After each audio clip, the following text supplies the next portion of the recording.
Stay away from me with that bedwetting smell, both of you. Daniel yelled at my daughter Lisa and me. Lisa was scared by a look on Daniel's face I had never seen before. But I didn't understand what Daniel was talking about. Bedwetting? Who was he referring to? Eh? Whose story are you telling? Don't play dumb. Lisa, you're wetting the bed, aren't you? That ammonia smell is a dead giveaway. Daniel pointed at Lisa. Lisa was frightened by Daniel's angry face. I answered for her. Lisa hasn't wet the bed. Neither her bed nor her pajamas are wet. Eh? Daniel's eyes widened. I thought this might be my chance to get away from Daniel. My name is Nancy, 35 years old. I live with my husband Daniel, who is 3 years older than me, and our 5-year-old daughter, Lisa. Since Lisa was born, I've been working remotely. I love working, so I studied design on my own. Thanks to that, I now have work every day. Daniel doesn't seem to understand my job at all. Remote work can't earn much, can it? Scoffing. I don't like Daniel's attitude, so I don't show him much of my working. Lisa is a very honest and good child. Maybe because she sees me busy with work, she comes to help with the laundry or cooking, cooperating with me. She's like a little manager to me. Though she's only 5, I'm happy she tries to help with the household. I'm really glad she's not like Daniel, who is always sarcastic. Until we got married, I thought Daniel was an attractive man. I'm the type who gets passionate about love, and the moment I met Daniel and fell in love, I decided I had to marry him. I never thought he would change this much after marriage. Hey, isn't my dinner ready yet? It's already 7 p.m. One day, when I had just come back from shopping and was thinking of taking a break, Daniel came to me and said roughly. He was in a sloppy appearance, wearing a shirt and underwear, with socks scattered around the entrance. Daniel, a company employee, comes home every day at 6 p.m. I've heard it's a very employee-friendly company with abundant funds and stability. Sorry. The way back was crowded. I'll start making it now, so wait. What? Wait, you say? I've told you dinner should not be at 7 p.m. It can't be helped. I had errands. Have you taken care of the laundry? Normally, I ask Daniel. If you come home and have nothing to do, help with the housework. I knew Daniel wouldn't help with the housework, but married friends told me. Education is key for husbands. If you don't give up and keep teaching, housework becomes easier. So, I kept asking Daniel to help with the housework without getting discouraged. Lisa did the laundry. Lisa did? Then what were you doing? I didn't need to ask. I could smell beer from Daniel's breath. Realizing the answer, I noticed Daniel's cheeks were red. I wonder if he doesn't feel ashamed that he let Lisa take care of the laundry while he drank alcohol. I'm tired from work. It's terrible you order me to do housework. My colleagues say their wives do all the housework. Compared to them, I'm pitiful. Having a wife who asks me to do housework after work. Daniel always compares himself to others. I've met his colleagues, and indeed their wives are stay-at-home moms. Comparing to other families is just childish. Sighing, I started preparing dinner. Daniel's problem isn't just not helping with the housework. Lisa, you wanted this, right? Dad worked hard and earned money, so he bought it. Daniel handed Lisa a doll that's popular among children. The doll, always displayed prominently in toy stores, is somewhat pricey. A doll! Yay! Dad, thank you. Lisa jumped on Daniel, giving him a kiss on the cheek. Daniel nodded satisfactorily and lifted Lisa. Lisa was happy, holding the doll. Actually, this happens quite often. Daniel doesn't do any childcare but seems to put all his effort into spoiling Lisa. He buys her things I said no to, thinking it will make her grow fond of him. Did you buy another toy? I've told you to stop spoiling her. When I mildly reprimand him, Daniel glares at me. What? It's fine. I bought it with my own money, unlike you. I earn a lot every month. How I spend my money is my business, and Lisa is happy anyway. Lisa is playing with the doll in front of her, not listening to our conversation. Daniel, gaining Lisa's trust, seems not to care about my words at all, looking proud. I worried this would make Lisa grow up spoiled. So, I took the doll from Lisa. I'll keep this for now. You can have it back on your birthday. Why? Lisa voiced her discontent at having the doll taken away. This is something Dad worked hard to buy for you. It's better to receive it on a special day, right? Okay. Surprisingly, Lisa nodded in agreement. Daniel muttered his dissatisfaction. What is it? But I felt relieved inside. It was good that Lisa understood. In that place, how about we go somewhere fun next Sunday?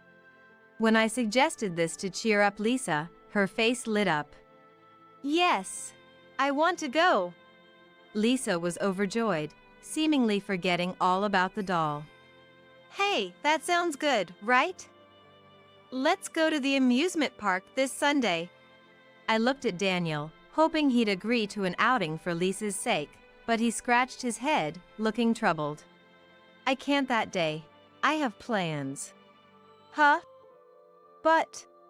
Plans? It was unusual for Daniel, who usually does nothing on Sundays, to have plans. Can't be helped. I've had them for a while. We can go to the amusement park another time. Okay. I was taken aback, and Lisa was disappointed again. I told Lisa. Then, let's you and me go. Okay.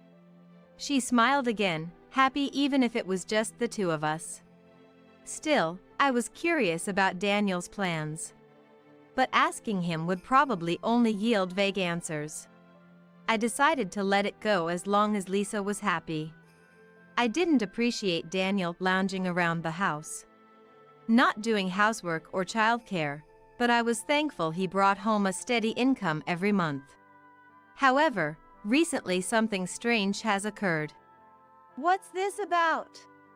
At the end of the month, when I go to the bank to calculate next month's household expenses, I couldn't believe my eyes looking at our joint bank account's history. The balance had somehow dropped to $5 this month. I hurriedly checked the dates when the money was withdrawn. Every other day, there were withdrawals of $100 or $200. No wonder the balance was only $5. But who? It's decided. It's Daniel. It had to be Daniel. No one else could have made those withdrawals. As soon as I realized, I felt my head heat up. What on earth did he spend so much money on? I had questions, but no answers came to mind. That night, I waited for Daniel to come home to confront him about the truth, but there was no sign of him even past 6 p.m. It was rare for him to work late. I'm home. How long had I waited? When I heard Daniel's voice from the entrance and checked the time, it was past midnight. Welcome back. You're late. Just had some overtime. Daniel, staggering and slurring, clearly drunk, irritated me with his obvious lie about overtime. You could have told me you'd be late. I made dinner. Why do I have to report everything? Figure it out. Useless. I'm tired from work. Unlike you, I don't work as a hobby. Even drunk, Daniel didn't forget to be sarcastic. Realizing he truly despised me deep down, I felt sad. Daniel went straight to bed without showering, rolling into his own room to sleep. Just looking at his sloppy figure made me sigh. I was lying in bed, feeling unsettled about the time I spent waiting for Daniel, and eventually fell asleep without coming to terms with it. The next morning, while I was preparing breakfast, Daniel came storming in, making a lot of noise, fresh out of bed. He approached Lisa, who was watching TV, and roughly said, "Hey! You doodled on the back of this contract, didn't you, Lisa?" "What?" Daniel held out a piece of paper to Lisa. Indeed, there were traces of Lisa's drawings on it. Since Lisa always draws on the back of used paper, it was clear she had simply drawn something as she usually does. "This is an important contract with a client. What are you going to do about drawing such a poor picture on it?" Seeing Daniel glaring at her with a scary face, unlike the Daniel who usually buys her whatever she wants, Lisa looked frightened and shrank back. "I'm sorry." I could see Lisa feeling down from across the kitchen counter. I quickly washed my hands and rushed over to her. "Come on, there's no need to get so angry about it." "Of course I'm angry. This contract is already signed by the other party. What are you going to do?" Daniel glared at us as if we were something filthy. "It's your fault for leaving it lying around. Do you think Lisa could understand that it was a contract? Your parenting is at fault. Make sure you teach her properly." The situation escalated with Daniel rebutting anything I said. Suddenly, Daniel pinched his nose and made a face. Before I even had to wonder what was going on, he blurted out, "The smell of bedwetting is awful. Both of you, stay away from me." Daniel yelled at me and Lisa. With an expression I had never seen before, Lisa became scared and cried out. But I didn't understand what Daniel was talking about. Bedwetting? Who was he referring to? "Who are you talking about? Don't play dumb. Lisa, you wet the bed, didn't you? This ammonia smell is definitely from that." Daniel pointed accusingly at Lisa. Scared by Daniel's menacing look, Lisa was frightened. I answered for her. "Lisa hasn't wet the bed. Neither her bed nor her pajamas are wet." Though Lisa had wet the bed a few times when she was much younger, it was only temporary, and she hasn't had any incidents in the past year. Daniel, who usually spoils Lisa without paying much attention to parenting, probably doesn't understand these details. "What?" Daniel's eyes widened. "What do you mean by the smell of ammonia? It does smell a bit, but it's not Lisa." When I brought my nose close to Daniel's clothes, there was indeed a faint smell. But it was so slight that it could be dismissed as a misunderstanding. "What are you talking about? This smell is obvious. Both of you are annoying me. Just stay away from me, or better yet, leave." Daniel, possibly hungover and not thinking clearly, spoke to us more roughly than usual. I thought this might be my chance to get away from Daniel. "Understood." I distanced myself from Daniel and took Lisa's hand. "If you say to leave, we will. You take care of the house." As if you could. "You'll be back soon because you have no money." Daniel seemed to mock my decision to leave, not believing I was serious. Ignoring him, I began packing our things into a suitcase. Realizing I was serious, Lisa quietly watched me. After finishing packing, I took Lisa's hand and we left the house. "Then, goodbye." Yeah, thanks for your efforts." Still mocking me, Daniel waved us off, standing at the entrance. I ignored him and left the house with Lisa. Sooner or later, I thought it was best to distance ourselves from Daniel. It's unfortunate for Lisa to be separated from her dad, but it's for the best. I convinced myself that keeping her near such a dad would have a worse influence. After leaving the house, I called the preschool to let them know Lisa would be absent today.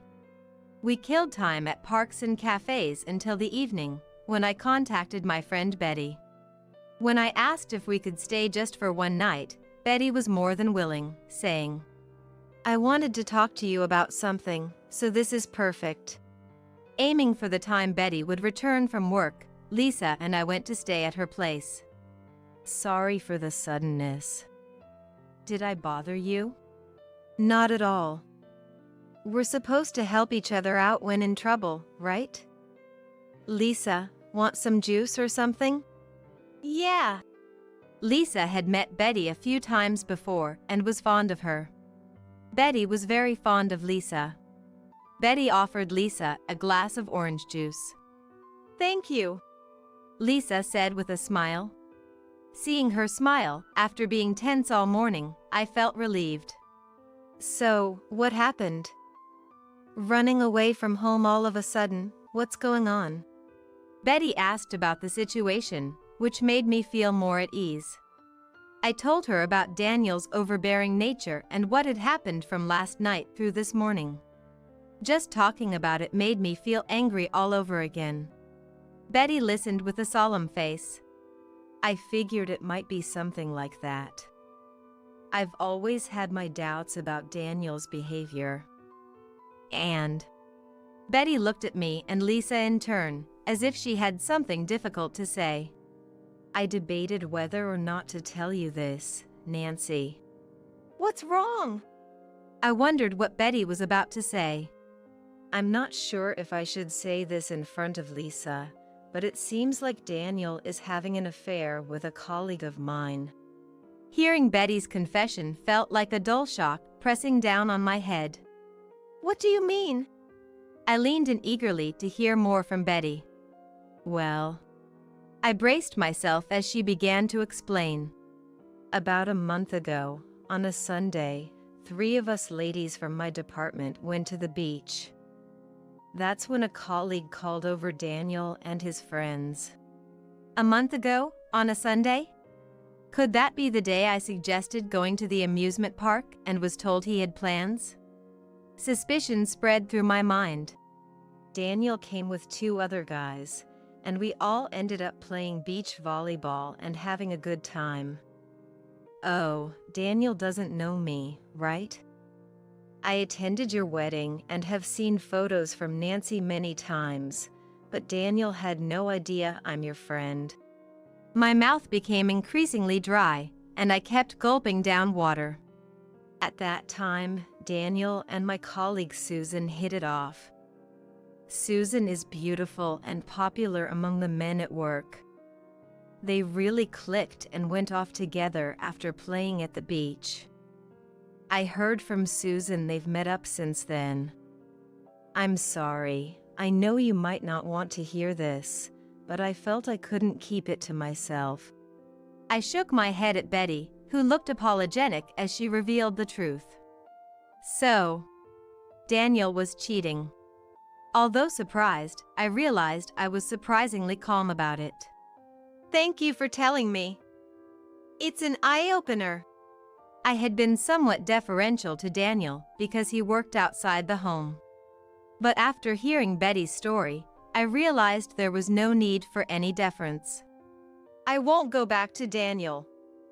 I'll make sure he regrets this. If that's the case, I'll help too.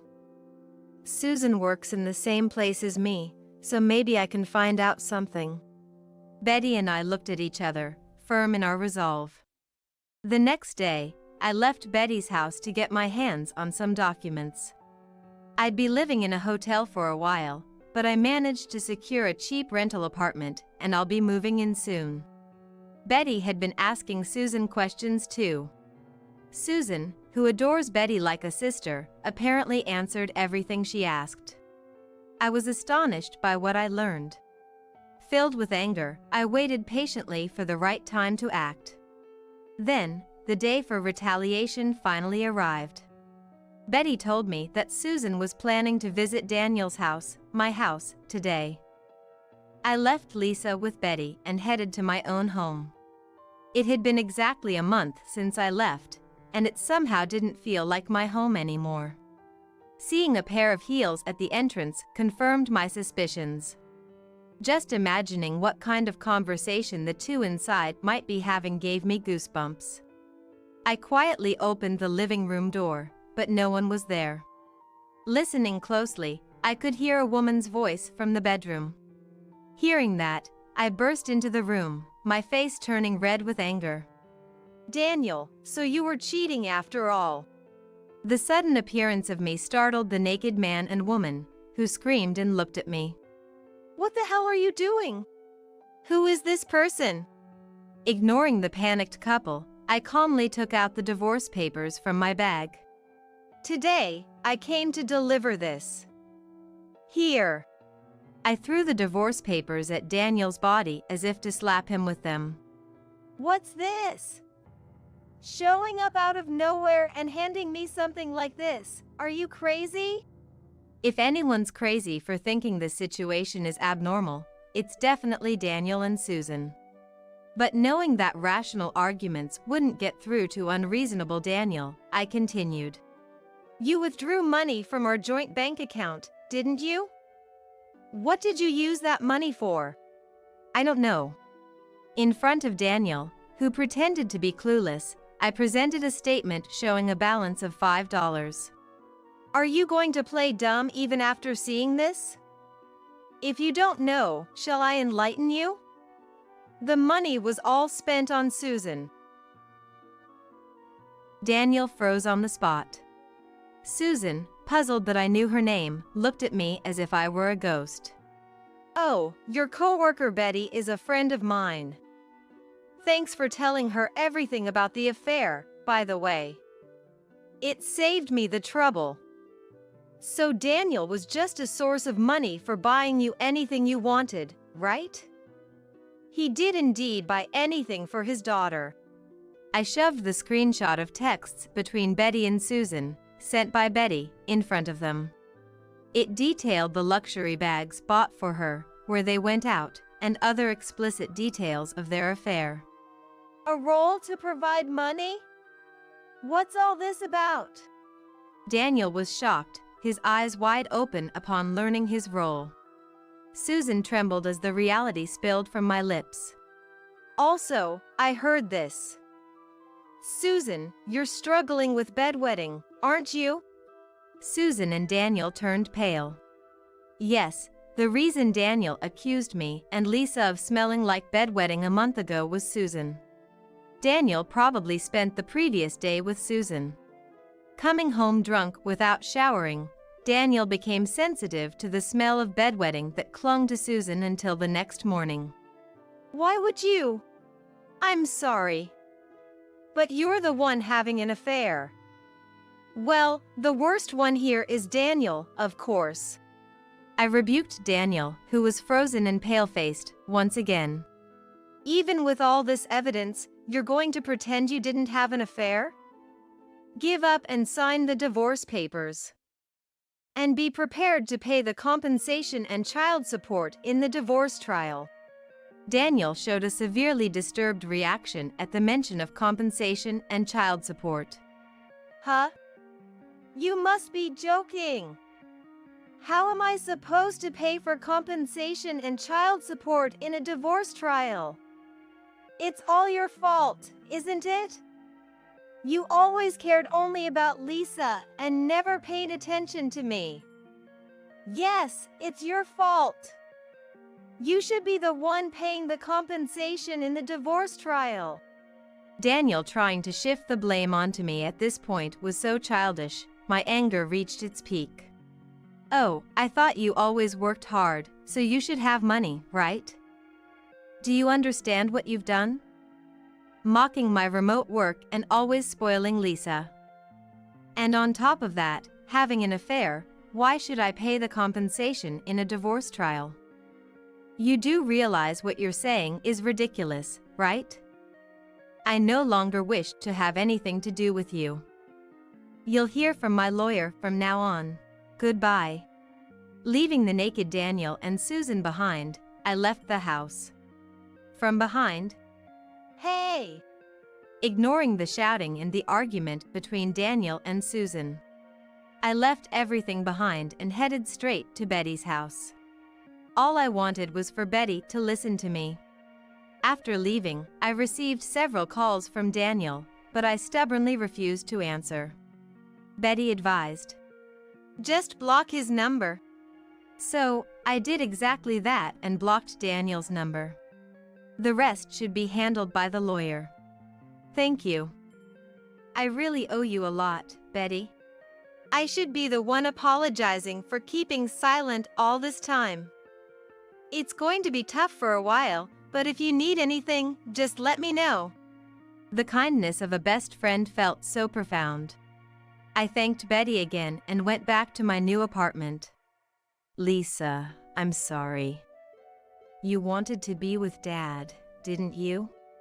Feeling guilty about taking Lisa away from her dad, I apologized to her first thing. I love Mom the most. Dad smells, so it's okay without him.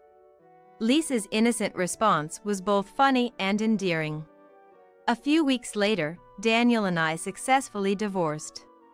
I received $30,000 in compensation from the divorce trial, and he agreed to pay child support monthly. Susan seemed to have been involved with other men at the company as well and left the job after becoming uncomfortable staying there. Of course, she and Daniel had a fight and broke up soon after that incident. Daniel, having lost his family and mistress, ran out of money and credibility, lost his motivation for work, and was forced to resign.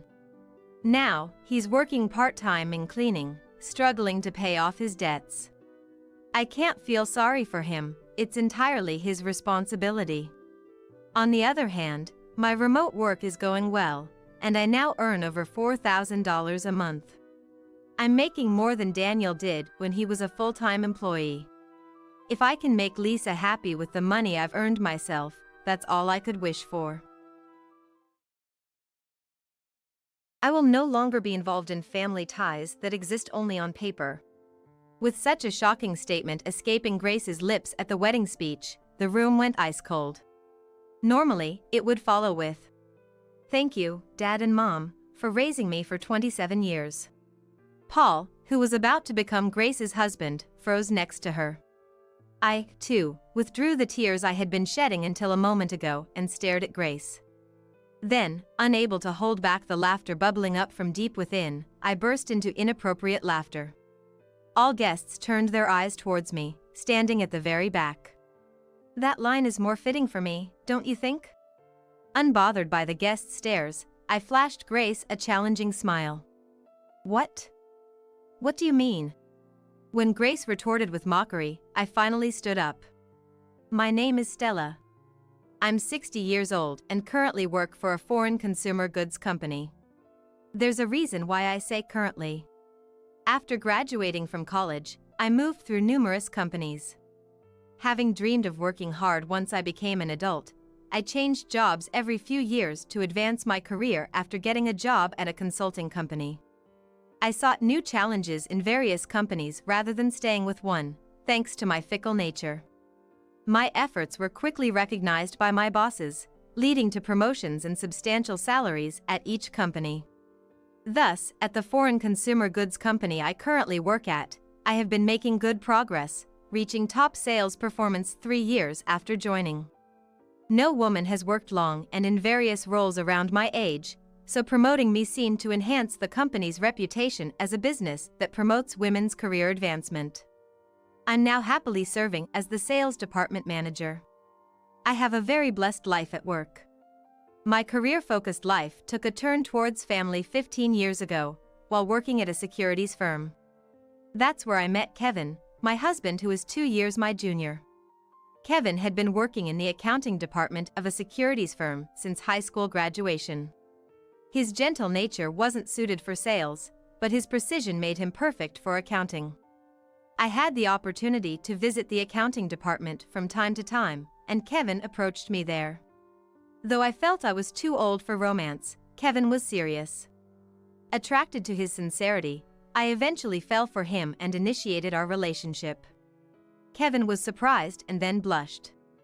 "Thank you. I feel the same way." Our pure-hearted exchange, albeit us both being in our 40s, led to laughter from us both. Our relationship flourished, and Kevin proposed within a year. However, "I actually have a daughter," he revealed. Despite my surprise, I expressed my desire to marry him if he and his daughter were agreeable. Kevin thought it over and then decided to introduce me to his daughter, Grace. When I first met Grace, she was a 12-year-old elementary school student. "Nice to meet you, I'm Stella." I greeted Grace with a smile, trying to be as non-threatening as possible. Grace returned the greeting with a smile. "Hello." Her response put me at ease. "See, Grace? You've got a mom now." "Yeah." Grace nodded in agreement to Kevin's words and happily went back to her room. I wonder if she wasn't scared? "No, she seems fine." I'm relieved. I'm relieved too. Grace is so cute. Kevin seemed pleased when I praised Grace. I learned he had separated from his wife 5 years ago. It seemed being complimented on Grace, who he had been raising alone, made him feel good. Which I understood. After Grace accepted me, we got married a month later. Our marriage settled into a routine where I worked late and Kevin got off on time and took care of home affairs. With Grace becoming a middle schooler next year, she could stay home alone for short periods. Kevin seemed to like housework, and I'm grateful because he does the laundry and cooking without complaining. I did my part around the house with cleaning and dishes, within my capacity. People around us would say, "How lucky you are to have a husband who helps out." Our marriage got off to a smooth start. Grace was a bit shy around me at first, but that quickly faded, and we became close enough to go out together. She wrote me letters on my birthday and even shared stories about boys she liked. Perhaps she longed for the female companionship and conversations she never had, being raised by a single dad. I tried my best to be Grace's mom. However, our close mother-daughter bond began to unravel a while after Grace entered middle school. She hit her rebellious phase.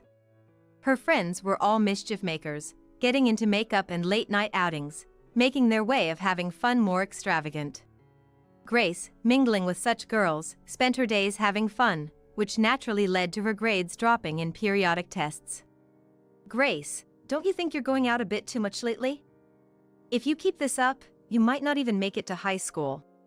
I warned Grace for the first time. Grace, taken aback by my scolding, retorted, "Huh? Why do I have to be lectured by a stranger like you?" It was the first time I heard such heartless words directed at me. A stranger? We were getting along just fine until recently. I was just being polite. I had to be nice to you, or Dad would feel sorry. All the smiles Grace had shown me were fake. Realizing this filled me with frustration and helplessness. Grace continued to complain. "I thought about mentioning this before, but isn't your cooking bad? I want to eat Dad's cooking. Don't mix your laundry with mine. We're strangers, after all." About everything I did. Her criticisms were always delivered in Kevin's absence, revealing Grace's malicious nature. I considered discussing it with Kevin, but knowing he cared deeply for both his daughter and me, I knew it would sadden him. I didn't want to upset him or add to his worries, so I never brought it up to him.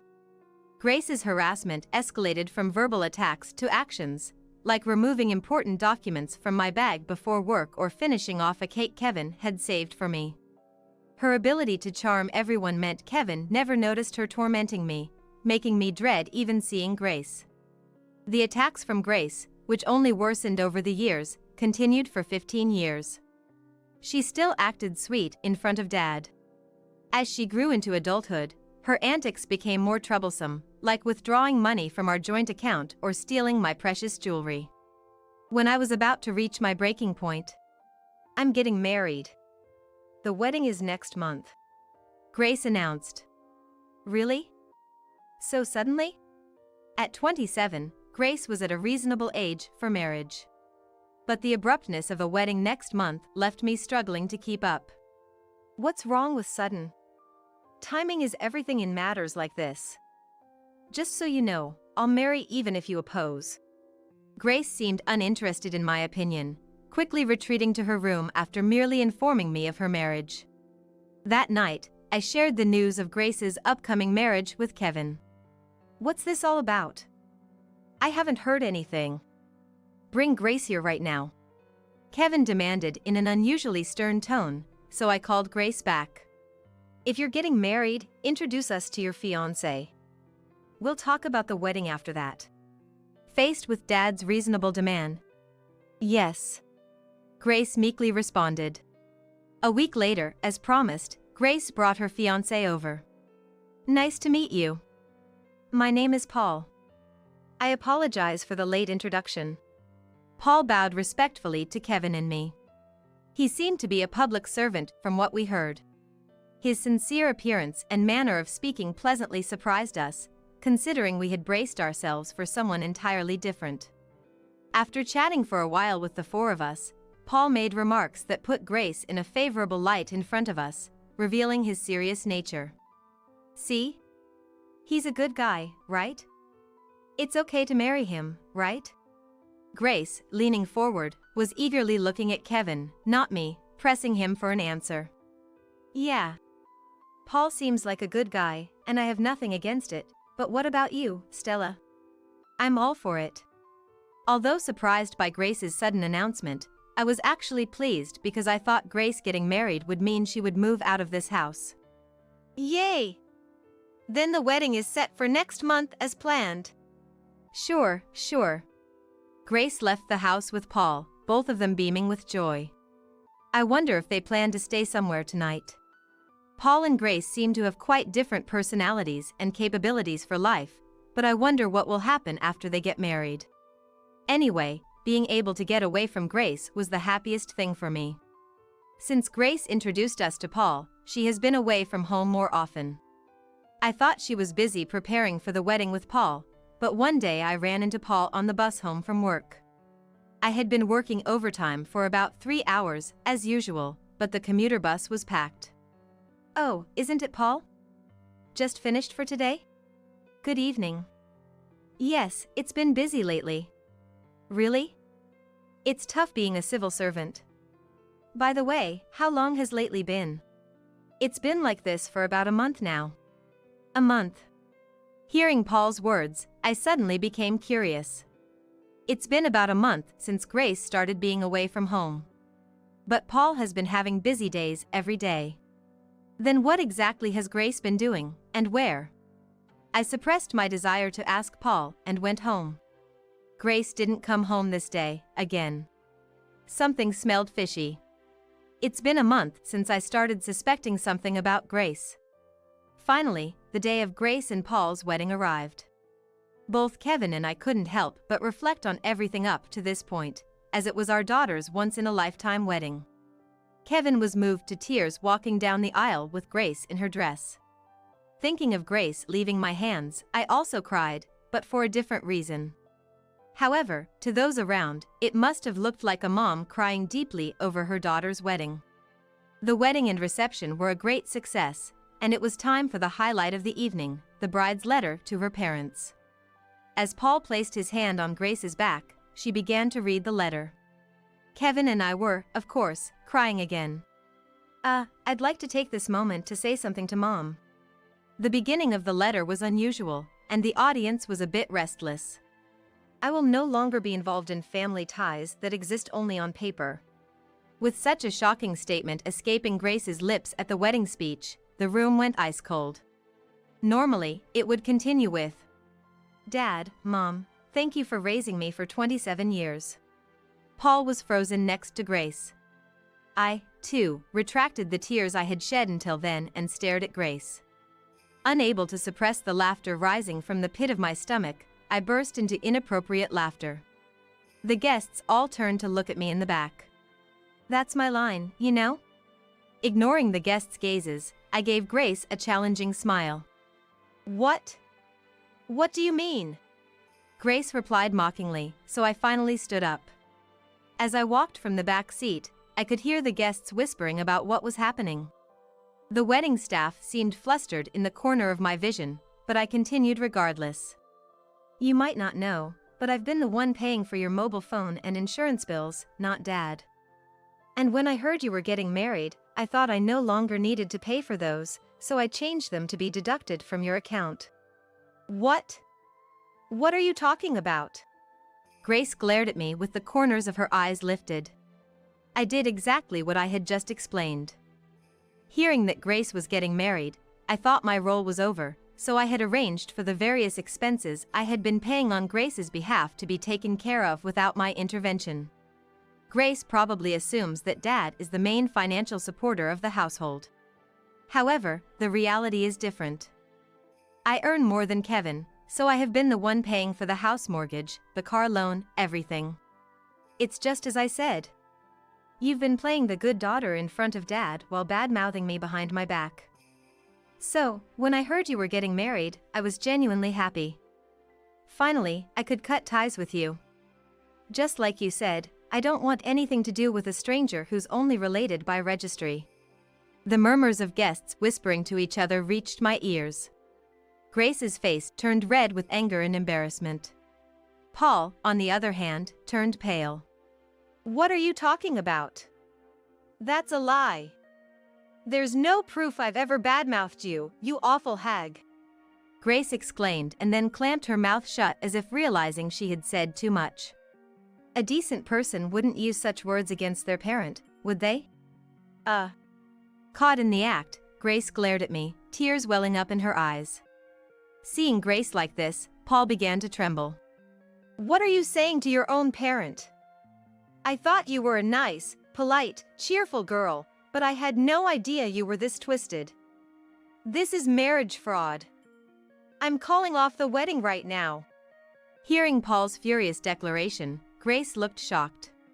She must have never imagined her own words would trigger the cancellation of her engagement.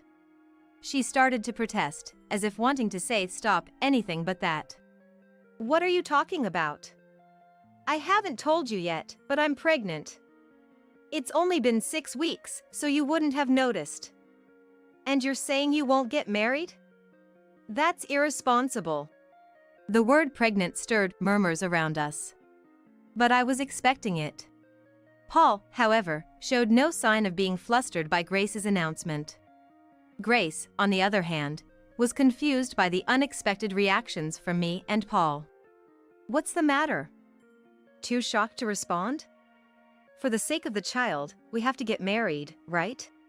Grace wore a triumphant smile. It seemed she thought that bringing up the pregnancy would make Paul unable to refuse marriage. But Paul, with a somber face, said in a low voice, "Is that child mine?" What?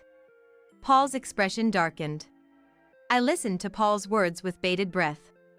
I always took precautions when we were intimate. You know that, right? And yet you boldly claim to be pregnant. Is that child really mine? What are you? Now it was Grace's turn to tremble. I seized the moment to speak up. No, it's not. I've heard that Paul has been busy this past month. But you, Grace, often came home late or were gone the whole day, despite only working part-time. There's no overtime in your job. So, where and with whom were you wandering around? I edged closer to Grace. Her expression twisted further. That was, with friends. I have friends, you know. Grace's desperate reply made me unable to stop laughing. Friends? It's strange for friends to be arm in arm entering a hotel, don't you think? I thrust my mobile phone screen in front of Grace's eyes. In fact, since I began suspecting Grace, I had started an investigation into her infidelity. I couldn't bear the thought of Ernest Paul being deceived. I poured the money I earned into hiring a detective, and soon enough, evidence like this came to light. What is this? Bringing this up is just low. You're not a mother. I've never heard of a mother slandering her own daughter. Grace screamed through the microphone, causing everyone to cover their ears. Despite there being no room for excuses, Grace still refused to admit her guilt, which made her seem even more pitiable. I was about to speak again when I heard footsteps approaching from behind. Stopping next to me was Kevin. I've been listening to the conversation, but what's going on here? Kevin's voice, low and seemingly coming from the depths of the earth, made Grace tremble. It was the first time I had seen the always gentle Kevin express anger like this. Dad, this is a misunderstanding. I haven't been unfaithful. How can you lie so calmly? You're about to get married, and you have a child with another man that's not Paul? Stop joking around. Grace shivered at Kevin's stern voice. It's not just that. How can you speak to Mom like that after she's taken care of you for 15 years? I see you've been using such foul language towards Mom behind my back all this time. Mom has loved you like her own daughter, even though you're not related by blood. She's more competent at work than I am and earns more money. She's been the one paying for your education mostly. And yet, you repay her kindness with ingratitude. I won't forgive that. It's not true. Dad, Mom is lying. Please believe me. I'm your daughter. Grace looked at Kevin with teary eyes, hoping for redemption, but Kevin quickly crushed that hope. Daughter? No. From today, you're not my daughter. My daughter wouldn't do such a cowardly thing. From today, we're cutting ties. Anyway, apologize to Mom, Paul, and everyone gathered here. I'm sorry. Grace apologized profusely and then left the venue in her wedding dress. I saw a man among the guests hastily leave the venue after Grace. Likely her affair partner. Inviting her affair partner to her own wedding was insanity. I was made painfully aware of how deranged Grace was. Paul, I'm truly sorry. Please allow me to apologize to the family members later. I should be the one apologizing for not noticing what Grace was really like. Even in what must have been the hardest moment for him, Paul's consideration for us showed he was truly a good and earnest person. Kevin and I went around apologizing to the guests, and the unprecedented wedding was thus brought to an abrupt end. After that, Grace left the house. Or rather, Kevin told Grace. Don't come back. Grace pleaded persistently. I'm sorry. I've reflected on my actions. Please let me stay here. But Kevin did not forgive Grace. Likely considering the 15 years of scorn she had directed at me. I thanked Kevin and vowed never to associate with Grace again. Grace reluctantly rented an old apartment in the countryside after being denied a return to our home. Her affair partner turned out to be a man with no capability for living, only working part-time twice a week and loafing around. Grace probably thought her marriage to this man would be opposed. Perhaps she planned to marry the earnest Paul to satisfy us and then find a reason to remarry her affair partner. While her true intentions are unknown, neither Kevin nor I could accept Grace after she hurt Paul and acted selfishly. Although Grace had a job, it was part-time, so she must be living at her financial limits. She must be struggling to pay for even her mobile phone and insurance bills I used to cover.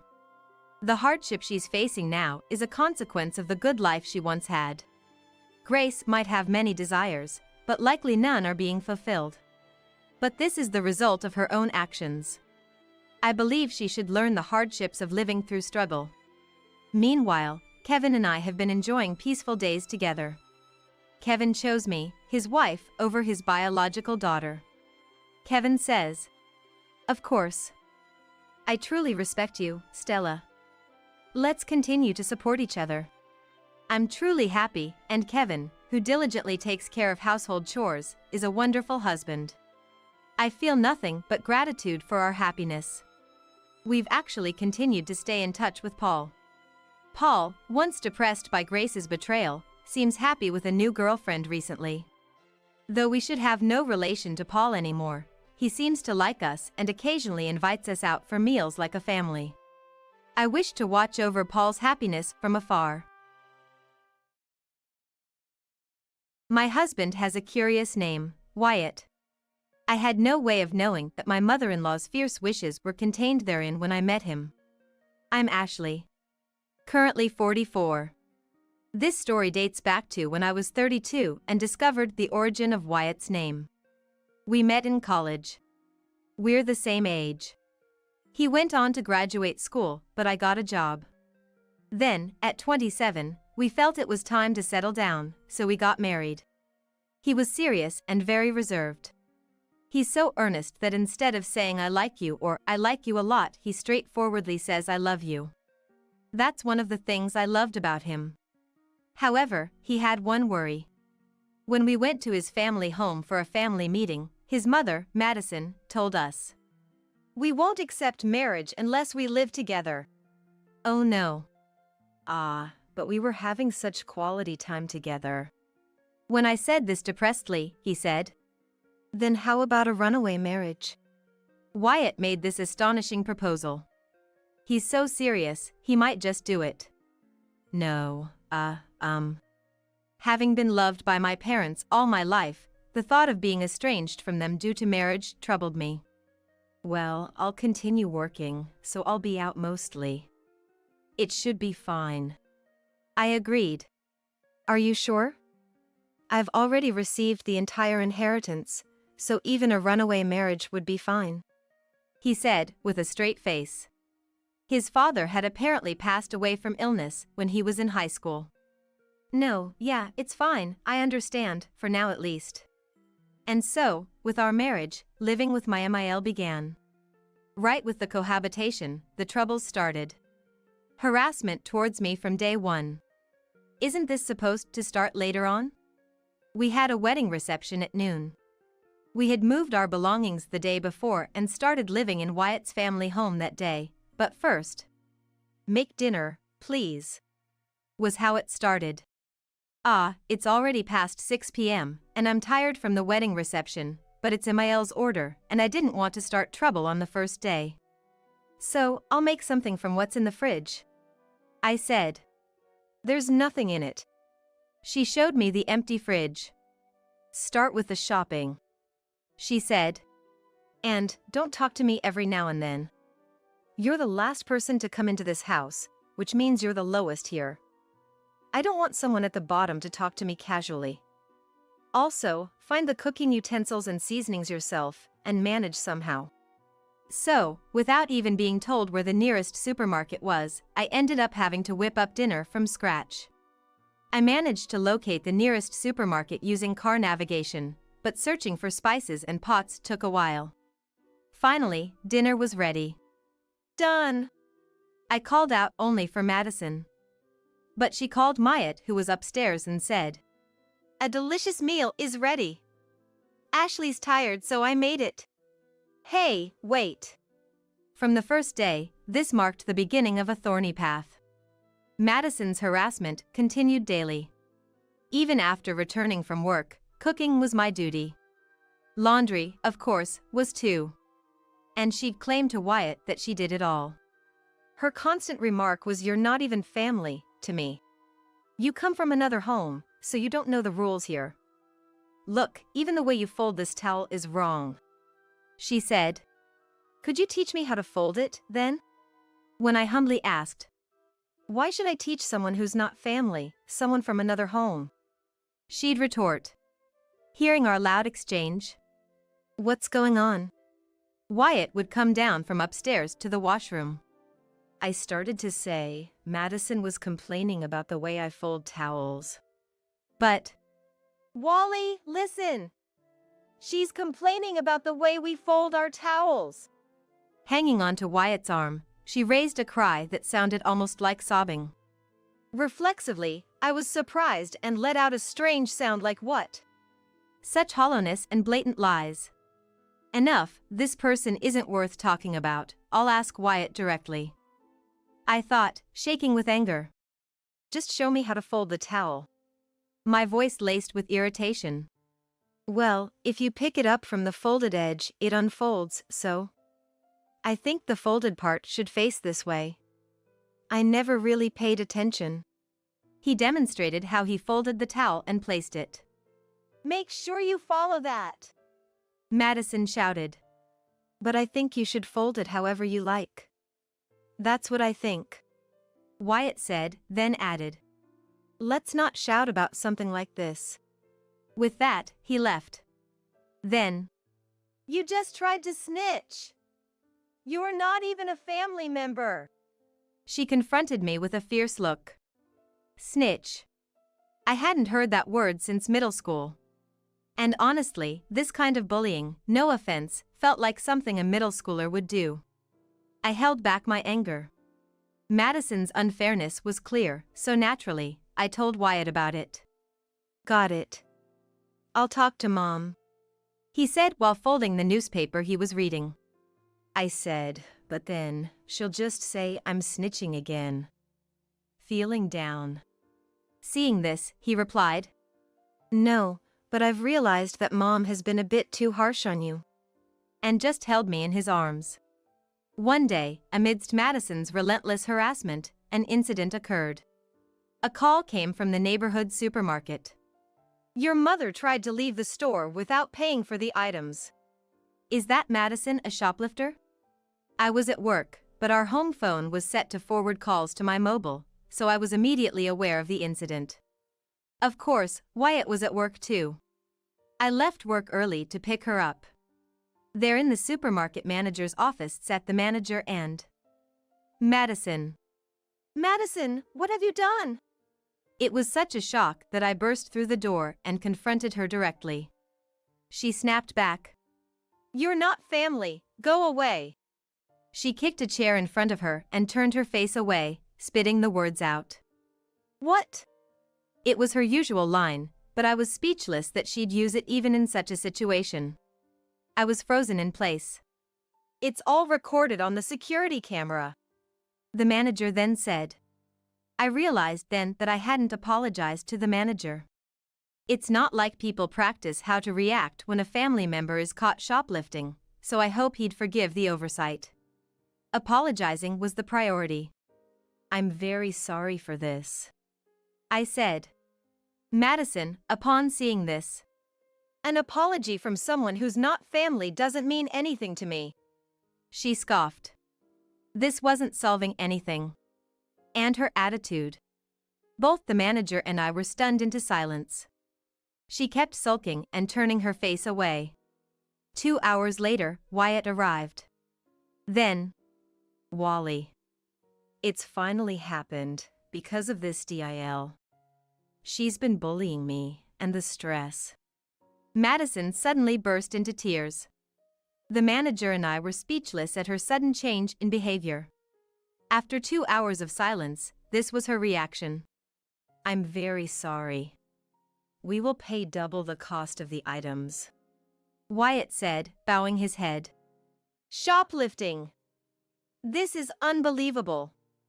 And for 2 hours until you came, I was just being ignored. Actually, Wyatt stroked my back soothingly. This isn't her first time. What? Shoplifting is like a habit for her. It's happened before. And you didn't try to do something about it? Surely, as a family. Dad used to handle it before he fell ill. It stopped after he passed away, but it started again when you came. I couldn't quite understand the logic behind it. I didn't understand, but I can't stay silent anymore because she's accused me of you're not part of my family, go home, and you are bullying me. I'm sorry, but I'm going to fight back. He just kept silently stroking my back. 2 months later, another supermarket called about Madison shoplifted. Here we go. Thumbs up for a family member's crime is inappropriate, but I was actually waiting for this. Holding a certain document, I stood up from my desk at work. The supermarket where she was caught was quite far from our house. Ascending the stairs to the waiting room where she was. How did you even get to this store from so far away? I heard the manager's loud voice from the door. The previous manager was slim, but this one seemed stout just from his voice. As I opened the door, indeed, there stood a large, burly man. But her response was unexpected. By taxi. Taxi. You took a taxi all this way just to shoplift. The manager's voice, fitting his size, boomed again. I bet you've been banned from all the supermarkets in the neighborhood, haven't you? It was my turn to enter. This being the second time, I first apologized to the manager. Then turned to confront Madison. Madison, I do the shopping, don't I? You don't need to buy anything, so why go out to shoplift? As expected, Madison spat out her usual line. You're not family, go away. Here it comes. I've been waiting for this line. I decided to confront her with every single fact. Then I'll leave. And by the way, Wyatt won't come to pick you up either. At that, Madison exclaimed, "What?" surprised by the unexpected answer. I mean, I slammed the paper I had on the desk in front of her. You're not Wyatt's family, are you? What? Even the manager, with his large build, was taken aback. Do you understand this? I smile and say to the manager next to me. Her shoulders started to tremble. Since I was constantly being told you're not family, I thought I'd retort with I am a family member, look here, next time. So I fetched our vital records, and to my surprise, it turns out you're not the family member here. Her shoulders trembled more violently. Wyatt knows all about why it's come to this. He's on his way here today. He's coming, but he won't be picking you up anymore. What? Her face began to turn pale. Beside her. What does that mean? The manager interjected. Being a stranger and moreover dealing with a shoplifter, he probably didn't want to get involved, but even as an outsider, this not a family member though a mother was too intriguing to ignore.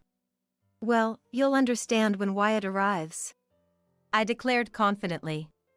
On the evening I fetched the vital records and learned the truth, I asked Wyatt what it all meant.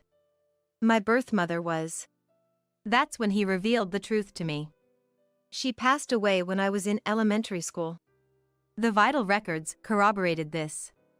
And the name of Wyatt's deceased mother wasn't Madison, the woman living with us now. Why didn't you tell me? I had to ask, genuinely puzzled. I told you I inherited everything, right?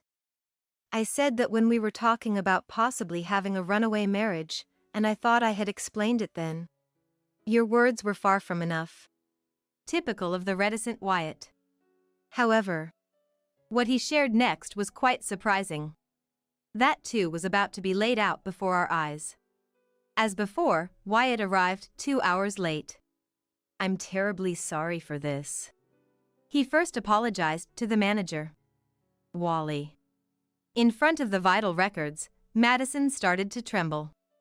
It's not true, you see. It is true, isn't it? She gasped and flinched. You know what I'm talking about. Wyatt let out a sigh. Then he began to explain again, intending Madison to hear as well. The most pitiful was the manager, forced to listen to the burdensome family issues of others after dealing with shoplifting, but he sat quietly and listened. The content was nightmarish, but no doubt intriguing. My birth mother passed away when I was in elementary school. As you can see from the house, we were wealthy, and we had a live-in housekeeper. That's her. She was the housekeeper. Her true identity revealed. She harassed my mom quite a bit. Perhaps she thought a child wouldn't understand, but I grew up witnessing it all. She constantly bullied Mom with "you're not family" and "you don't know the rules of this house because you come from another home," yet she never taught the rules. Mom was tormented by this until her death. From the first day of marriage, she was bullied relentlessly. When I was born, desperate for hope, she named me Wyatt, wishing me to be strong and brave. Wait a minute. Madison interrupted. I took care of you since you were in your first year of high school because Albert, before he passed, told me to look after Wyatt. I've been caring for you dearly ever since. Dad indeed mentioned she will be like a mother from now on before he passed. He also said my inheritance was partly as a caretaker's fee for you. The rest became mine. That's why I've been calling you Mom. But Dad knew you were bullying my real mom. I directly heard and saw him reprimanding you several times. Each time, you cried and claimed Mom was lying and belittling you. When Mom passed, Dad, already frail, regretted relying on you for the mansion and me. Before he died, he told me, avenge Samantha. Wyatt spoke calmly. To which, That's not true. That's not. Madison cried out. I raised you like a natural child. He responded. Like a natural child. He laughed. Wyatt, usually so reserved and not very expressive. It was the first time I saw him laugh in such a cold manner. While Mom was alive, you claimed her cooking as your own. After she passed, you bought deli items, claiming you made them. I remember you washing containers. Now, you claim Ashley's cooking as your own. How can you keep lying about something as obvious as who made the food? Is lying to your natural child a part of being a mother? The person we thought was Madison hunched over, trembling. Had she not realized we knew? Wyatt continued. When you said you wouldn't approve the marriage unless we lived with you, I seriously considered a runaway marriage. You probably thought, with Dad's small inheritance gone, you needed me as a new golden goose. From our perspective, you're a complete stranger. If the house was gone, so would you. But then Ashley agreed to live together. She was loved by her parents, and I, despite being served deli items, was grateful for your care from my first year of high school to grad school. Even if you were living off Dad's inheritance. Once married, Ashley was forced to cook and do laundry, and you claimed it was your work. You're not family. You come from another home, so you don't know our rules. You bullied her just like Mom, without teaching the house rules. Seeing this, I decided to corner you thoroughly. Dad's will stated she will be like a mother from now on and avenge Samantha. I found a way to fulfill these seemingly contradictory requests. From my first year of high school to grad school, 9 years. I've supported you financially, even lived with you after marriage, but today marks the end of those 9 years.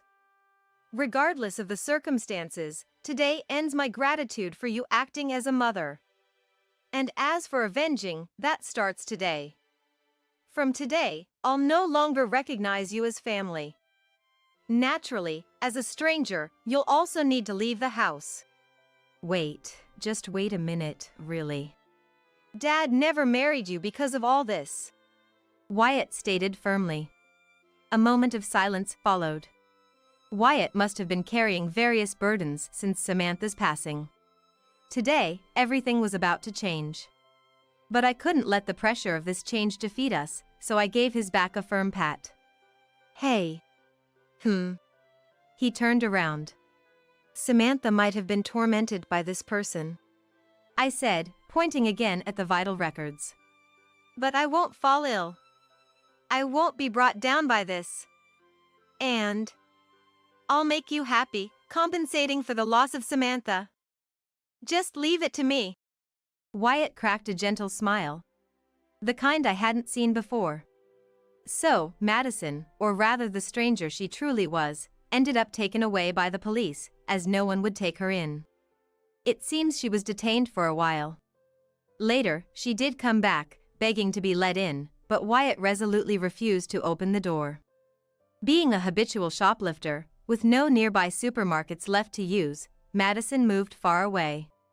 We received a message from her about her move and sent her belongings, postage due, to a very distant place, 3 states away. Years passed since then. We now have 2 children, and our life is serene. The reason I'm recounting this story now is that yesterday Wyatt suddenly started speaking out of nowhere. By the way, He said. There was another reason behind my name. He prefaced. It's probably not a big deal. Then started his story. The year I was born, John Wayne passed away. Dad, a fan of westerns, wanted to name me John, but Mom, who had her quirks, didn't want to settle for just John. Instead, she thought of a Western hero. Wyatt Earp. I burst out laughing. That must have been the main reason for the name. I just love this natural side of Wyatt. A quiet man doesn't have to be boring. With Wyatt and our children, our life ahead holds no tears. Only smiles for tomorrow. My husband is out on a shopping trip right now. When we visited our eldest son's apartment to celebrate our first grandchild's birth, the door was opened by his wife, who did not hide her annoyance and frowned as she tried to close the door. In a panic, I handed over a $3,000 gift for the celebration. If there's anything I can help with, just say it. Things might have changed since our time, but I want to support you as much as I can. Raising a child is very hard. I said this hoping to lighten the load for my eldest son's wife, Elizabeth, but it backfired. Don't act all high and mighty. We're cutting ties with in-laws like you. Elizabeth shouted and threw the gift envelope I had just handed her into the trash bin by the entrance. My husband and I were speechless at her actions. Elizabeth glared at us fiercely. I didn't want to hear such nonsense, that's why I didn't invite you. But he invited you without asking me. It seemed that Donald had unilaterally decided to allow our visit. Elizabeth was unforgiving and started to complain about our son. It's unbelievable to invite people home without my consent. Donald is so useless. I made him go shopping on purpose, thinking he would let you in if he was here. After saying this, she emphatically told us never to come again and closed the front door. Then immediately, we heard the sound of the lock. I could no longer think of my eldest son's wife, who had insulted our son and trampled over our feelings of celebration as family. Overwhelmed with irritation, we decided to cut ties with her. My name is Madison. I've been married to Jeffrey for over 30 years, and we're still close. After our marriage, we had our eldest son, Donald. 2 years later, George, our second son, was born. On holidays, my outdoorsy husband would plan hiking and camping trips for the whole family. Hiking is tiring but gives a satisfying sense of fatigue. I had a blessed life, both in my career and personal life. But life changes. Once our sons started working, Donald and George moved out for solo living one after another. I felt indescribable loneliness as the frequency of direct or even written conversations with my sons, who I used to talk to every day, decreased. Perhaps thinking of me, or maybe feeling lonely himself, my husband invited me to hiking. We hadn't been to the mountains since our sons became university students, but after this event, we often went hiking together. After a few months, we began to settle into our new life. Our sons started contacting us more frequently, and about once every 2 months, they would come home. Though life had changed from when we lived with our sons, it felt right. The loneliness faded, and my husband and I started to enjoy our life as a couple. As our sons approached the age we were when we got married, Jeffrey and I reminisced about our past and discussed their futures. We only had boys, right? I always dreamed of getting along with our sons' wives like real daughters, going to cafes and shopping together. That would be nice. I want to take my grandkids to hiking. Gotta stay healthy and illness-free. We shared our dreams, eagerly awaiting good news from our sons. Then, about a year later, our eldest son, now in his 4th year working as a professional, informed us he got a girlfriend. That day, my husband and I celebrated with a drink, overjoyed by the news. But since then, Donald stopped coming home, wanting to know who his partner was and longing to see our son happy. When will you come home next? I reached out several times asking. He would reply, maybe next holiday. But it never happened.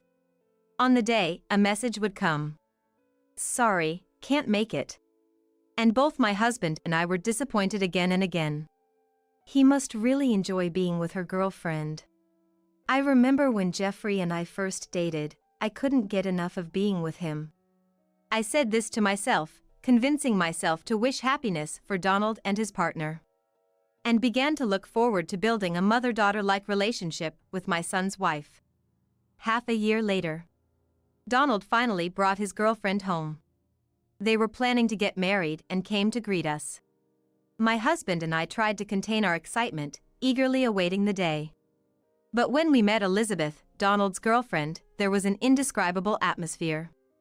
At first, I thought she was just nervous, but her words hinted at some hostility. "Elizabeth, please take good care of Donald. If you ever need anything, just let us know." Even though I said this with a smile, Elizabeth did not smile back. Instead, "We'll manage on our own," she coldly replied. The mood was far from cordial, and Donald sighed. Eventually, after about an hour, the two of them left. "They're just independent. That's a good thing," my husband said, trying to cheer me up. "They're not children anymore. Let's just watch over them." "Yes, you're right. They'll have to live their lives together, after all." Disappointed, I decided to step back and support them from afar. After discussing with my husband, we decided to give them $10,000 as a wedding gift. When we made the deposit, Donald called to thank us. "Thanks for the money. We'll use it for the wedding." "Is the wedding planning going smoothly? Elizabeth, would she like to wear my wedding dress?" I had bought a wedding dress for my own wedding. Though I'd hoped to pass it on to a daughter, I thought it would be nice if my son's wife could wear it. "I'll ask her.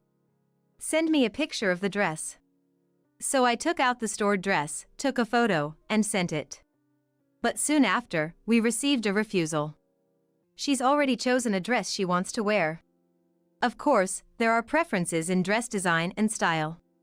I was a bit disappointed, but what could be done? "That's fine. If there's anything else we can help with, just let us know," I replied. But again, a disheartening response came. "We're handling everything ourselves." Indeed, a wedding is for the couple themselves. Still, feeling excluded, I couldn't help but worry. With a heavy heart, I attended my eldest son's wedding. The ceremony, enveloped in happiness, concluded smoothly. The reception was lively, with delicious food, and Donald looked very happy. Seeing my eldest son like that eased my anxiety. After changing outfits, the newlyweds went around for photos. Elizabeth, unlike when she first greeted us, was all smiles. At the bride's side, they posed for many photos, so I looked forward to our turn. But when Elizabeth reached us, "What's the next pose?" the photographer asked her. "We're moving to the next table," she replied.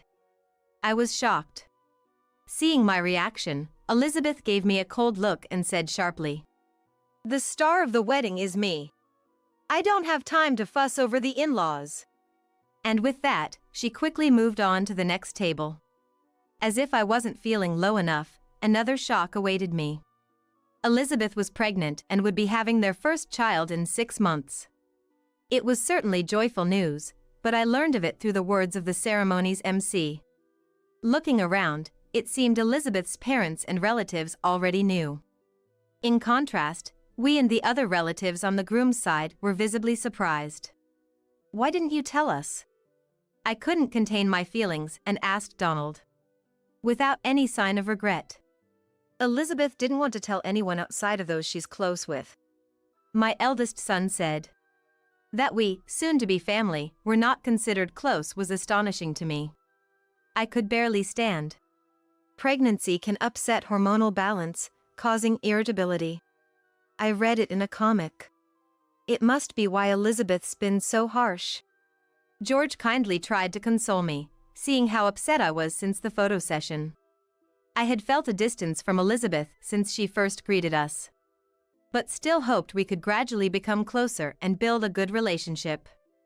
I didn't want to give up on our relationship with Elizabeth. But maybe it was impossible. My faint hope of getting along well with Elizabeth vanished entirely. And after the wedding, we barely communicated with the newlywed couple as days passed.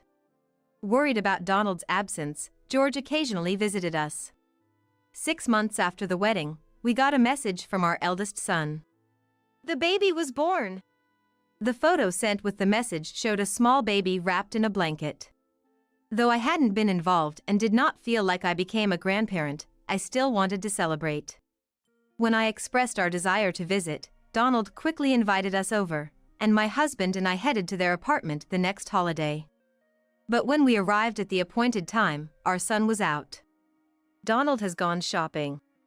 Elizabeth, opening the door, didn't hide her annoyance and frowned as she tried to close the door.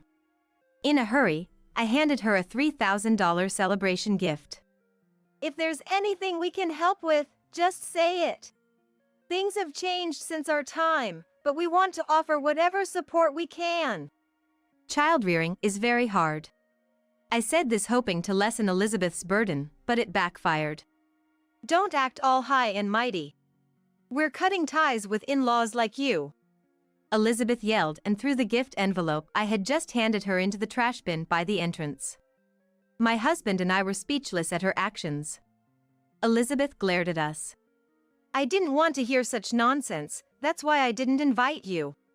But he invited you without asking me. It must have been Donald's decision to allow our visit. Elizabeth seemed unforgiving, starting to complain about our son. It's unbelievable to invite people home without my consent. He's so useless. I made him go shopping on purpose, thinking he would let you in if he was here. Hearing the true feelings of my son's wife, I was dumbfounded. Taking advantage of our silence, she continued. I'll tell Donald you saw the baby and left in a hurry. Please don't come again. It's a nuisance. As Elizabeth was saying this, wait! She ignored my voice and closed the front door. Then, I heard the sound of the lock being engaged. I realized I was clenching my fists tightly, shocked by what just happened in front of me. My husband didn't say anything, but it was clear he was angry. We could no longer think of Elizabeth, who had called our son useless and trampled on our feelings of celebration, as family. Frustrated, we decided to cut ties with her. After that, there was no contact from Donald for 6 months. Though we had cut ties with our eldest son, our younger son George introduced us to his girlfriend Stella, and they started visiting our home occasionally. Initially wary because of Elizabeth, I gradually warmed up to Stella, who always greeted me with a smile. Eventually, they got married. They even considered moving in with us, thinking about our future. My mom and grandmother were very close. I hope to have a similar relationship with Madison. Stella told me. I was so moved I almost cried. Seeing my reaction, my husband said, we would love that. And so, we decided to live together with our son and his wife. At the wedding, Stella wore my wedding dress. Both she and her parents thank you for letting me wear such a beautiful dress. Thanked me. While feeling happy, I couldn't help but be disappointed with my eldest son and his wife's behavior. Elizabeth seemed to be in a bad mood at the celebration and ignored us throughout. Donald didn't do anything about her behavior. I was only worried if our younger son and his wife were upset by their attitude.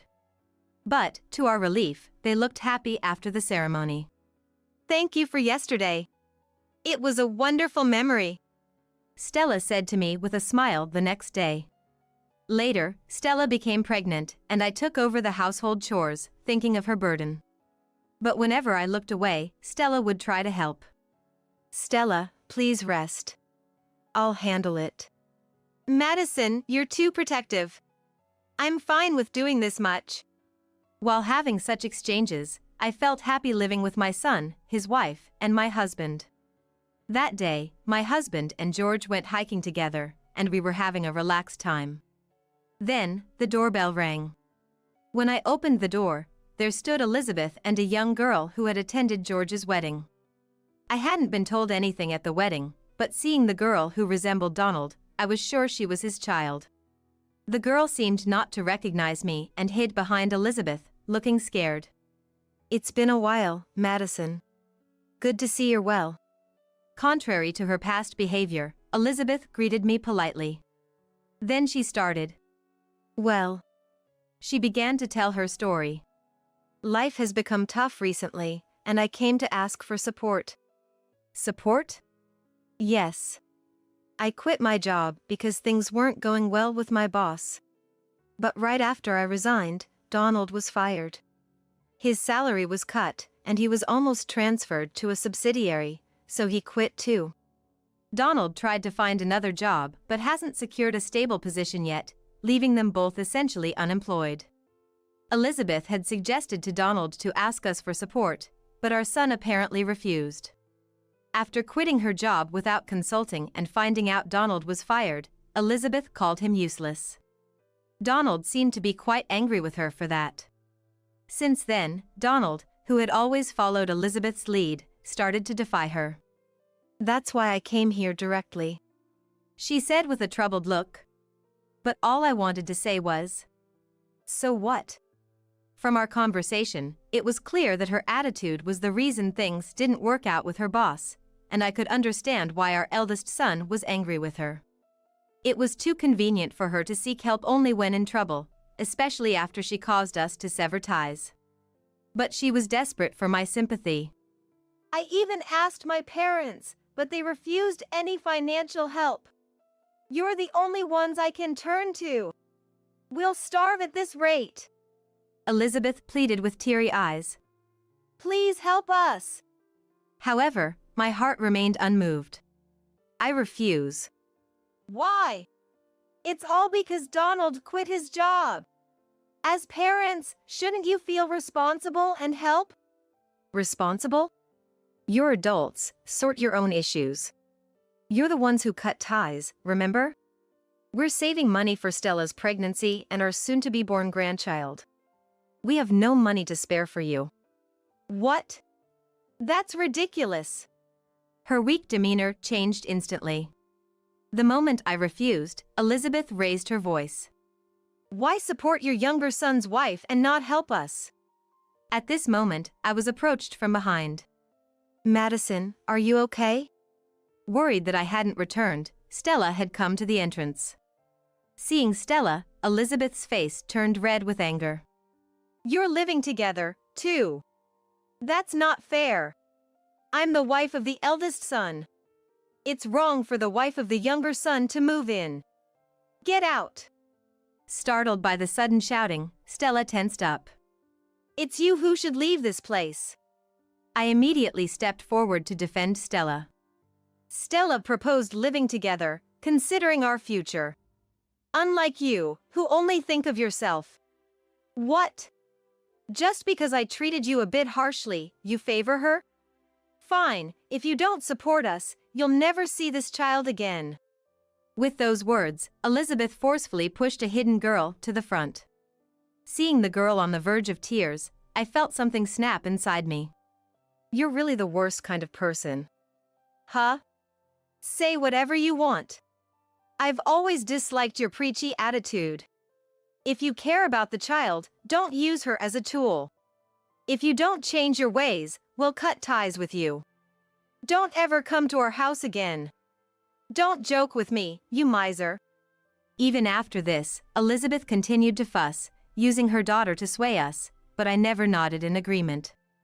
Though I thought to let her rant as she pleased, seeing the girl scared by Mom's yelling, I decided to take a drastic action. If you stay any longer, I'll call the police. Leave quickly if you don't want to make a big deal out of this. At the mention of the police, Elizabeth, who had been bustling about, stopped talking and left with a look of despair. Later, I heard that Donald and Elizabeth were struggling to find new jobs. Despite finding each other's presence intolerable, they couldn't afford to separate due to lack of assets, and so they were stuck together. They were always fighting. And their bad reputation spread in the neighborhood. They were even reported to the Child Welfare Office, concerned about the bad influence on the child.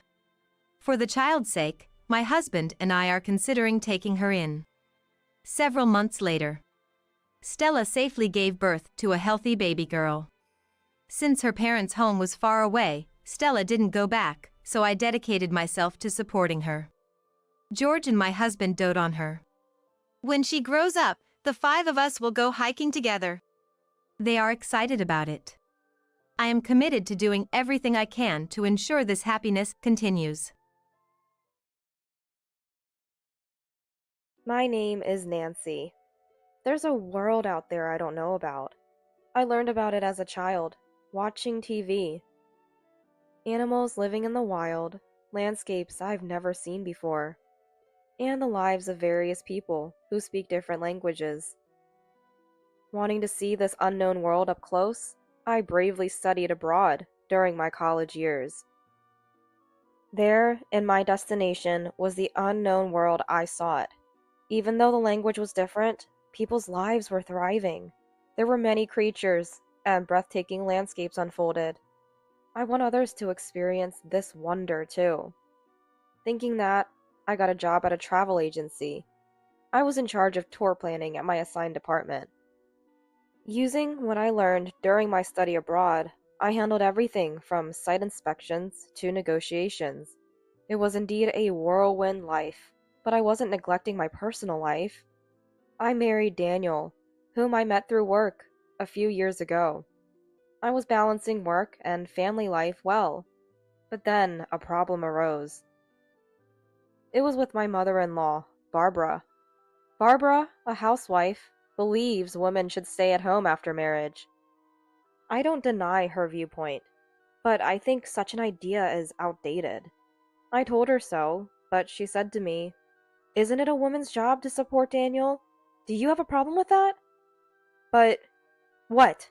Talking back as Daniel's wife? No. Ultimately, Barbara didn't understand.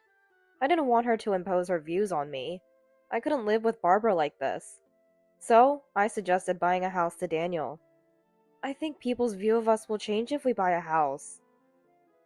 Just saying that, Daniel easily agreed to buy a house. This is how I avoided living with Barbara. But the story didn't end there. Once we bought the house, Barbara started coming over often. Every weekend, she'd come and make noise with Daniel. Of course, she didn't take care of her husband, Anthony. "Barbara, is it okay to leave Anthony alone? He's not a child. He'll manage. Wasn't supporting a husband a woman's job?" I wanted to retort, but I could see it leading to a fight. So I kept quiet. Then Barbara, who had been noisy with Daniel, suddenly started a conversation. "I forgot to say, but I'm going on a trip next week. Please be careful." "What are you saying, Nancy? You're coming too!" But it's so sudden."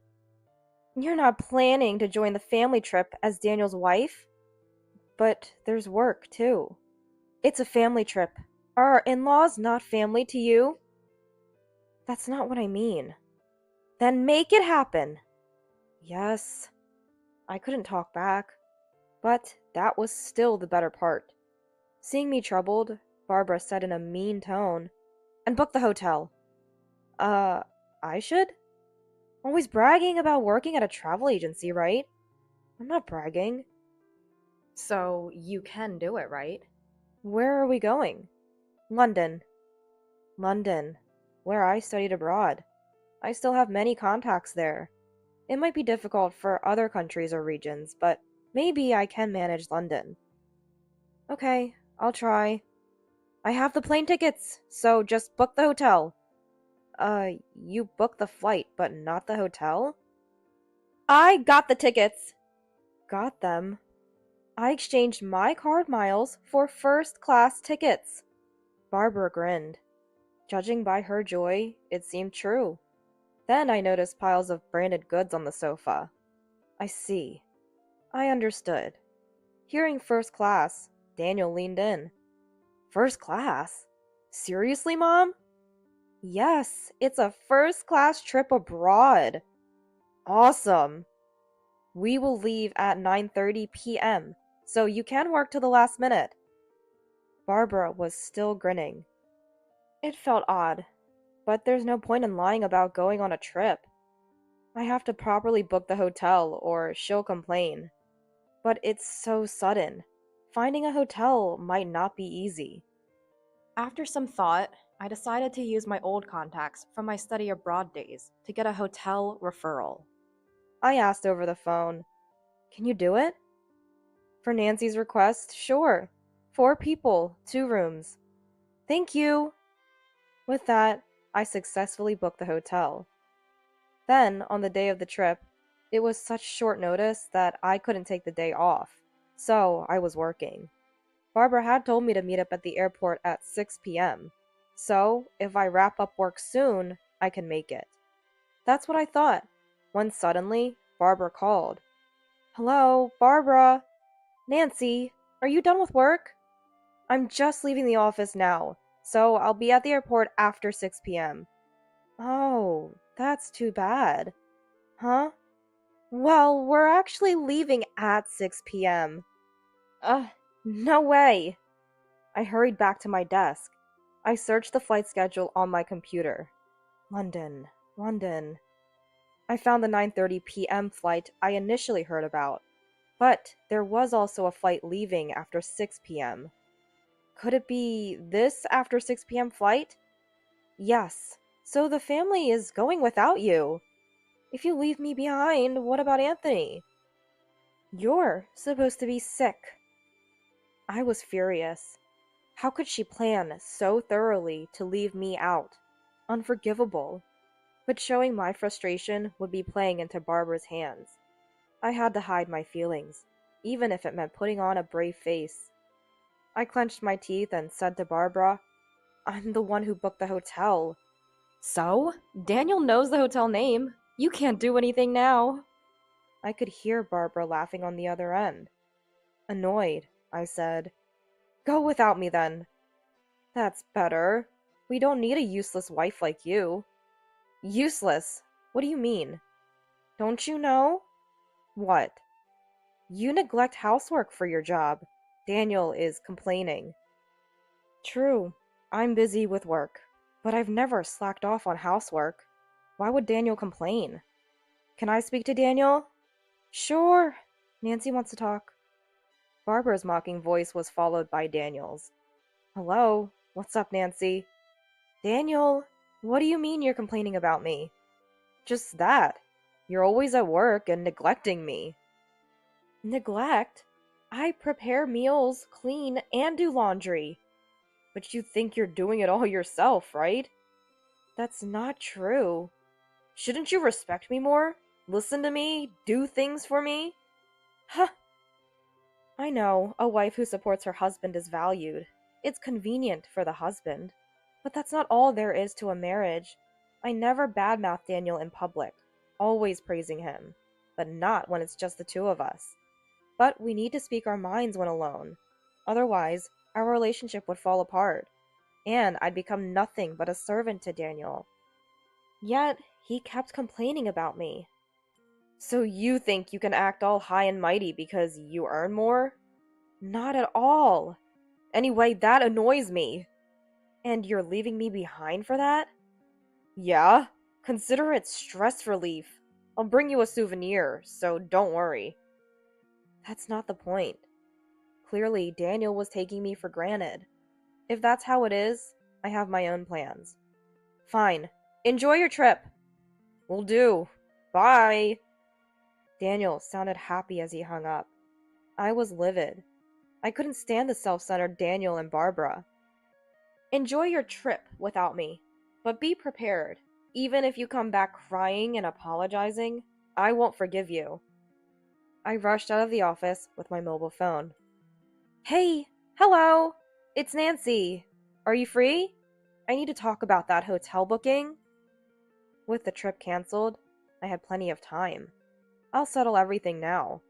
I ran around with that determination. Then, the next evening, exhausted, I got home, and right then, the phone rang. Hello? Nancy! What were you thinking? It was Barbara on the phone, sounding quite angry. I knew the reason, but pretended not to. Barbara, are you enjoying the trip? This is no time for that. We can't check into the hotel. Did you have a reservation? You made the reservation, didn't you? I canceled it because I wasn't going. Huh, what? Then where are we supposed to stay tonight? I don't know. Nancy! Barbara's angry voice came through, but she's in London. Her anger over the phone isn't scary at all. That's tough. Being abroad without a hotel? You never know what might happen. It's not the safest place, you know. Wait! Wait, help me! Barbara sounded panicked. Then a faint voice in the background. There's a canceled room. Anthony's negotiating for us to stay there. It was Daniel's voice. Is that true, Daniel? Looks like it'll be fine. You see, Nancy? Heard that? Barbara's voice turned triumphant, as if her earlier tears were a lie. I heard ya. Too bad for you, Nancy. Your plan didn't work. Well, the room was available because I canceled it. But this was all part of my plan. My real aim was something else. Glad there was a vacancy. Thought you'd be smug about canceling our hotel, didn't you? No, not really. Frustrated, aren't you? You can admit it if you're upset. I just canceled it because I wasn't going. Putting on a brave face. How pathetic. Typical of Daniel's useless wife. Barbara laughed loudly. Then she went on bragging about the amazing scenery, delicious food, and so on. Eventually, tired of listening, I quietly hung up the phone. She probably didn't even notice. I smiled a little at that thought. Anyway, just a few more days to endure. I braced myself and had dinner. A few days later, on my way back from a certain place, as I headed to the station, Barbara called again. Hello? What's up? Nancy! What's going on? Again? Not again! What's wrong with this hotel? What are you talking about? Barbara's story, in short. They stayed in the room I canceled, thanks to Anthony's negotiation. Anthony's negotiations were easily concluded. Barbara and her friends were to stay in an open room. They were supposed to stay for 4 days and check out today. But there was a problem. They were billed £8,000 by the hotel. So what's the issue? It's £2,000 per night, right? Huh? That's about 2.5K per night in dollars. Ridiculous! It's for 2 rooms, right? So about 1.2K per room? You told Daniel it was $300 per room per night. Yes, I did. So it should be $600 for 2 rooms. Why is it 4 times more? I was astonished. They stayed without even checking the room rates. Well, I anticipated this, so I set it up accordingly. Anyway, Barbara, making a fuss on the phone, must be bothering others. I should calm her down. Hey, Nancy! You hear me, Nancy? Barbara, can you be a bit quieter? Why did you lie? She's good at accusing others without reflecting on herself. Exasperated, I began to explain to Barbara. The $300 rate was because I made the reservation. Huh? So because it was last minute, I asked a friend who runs a hotel. A friend? Yours? Yes. Their hotel offers rooms for around $600 for 2 people. Then, why $1,200? That's the rate for a really nice room. My friend did me a favor. A favor?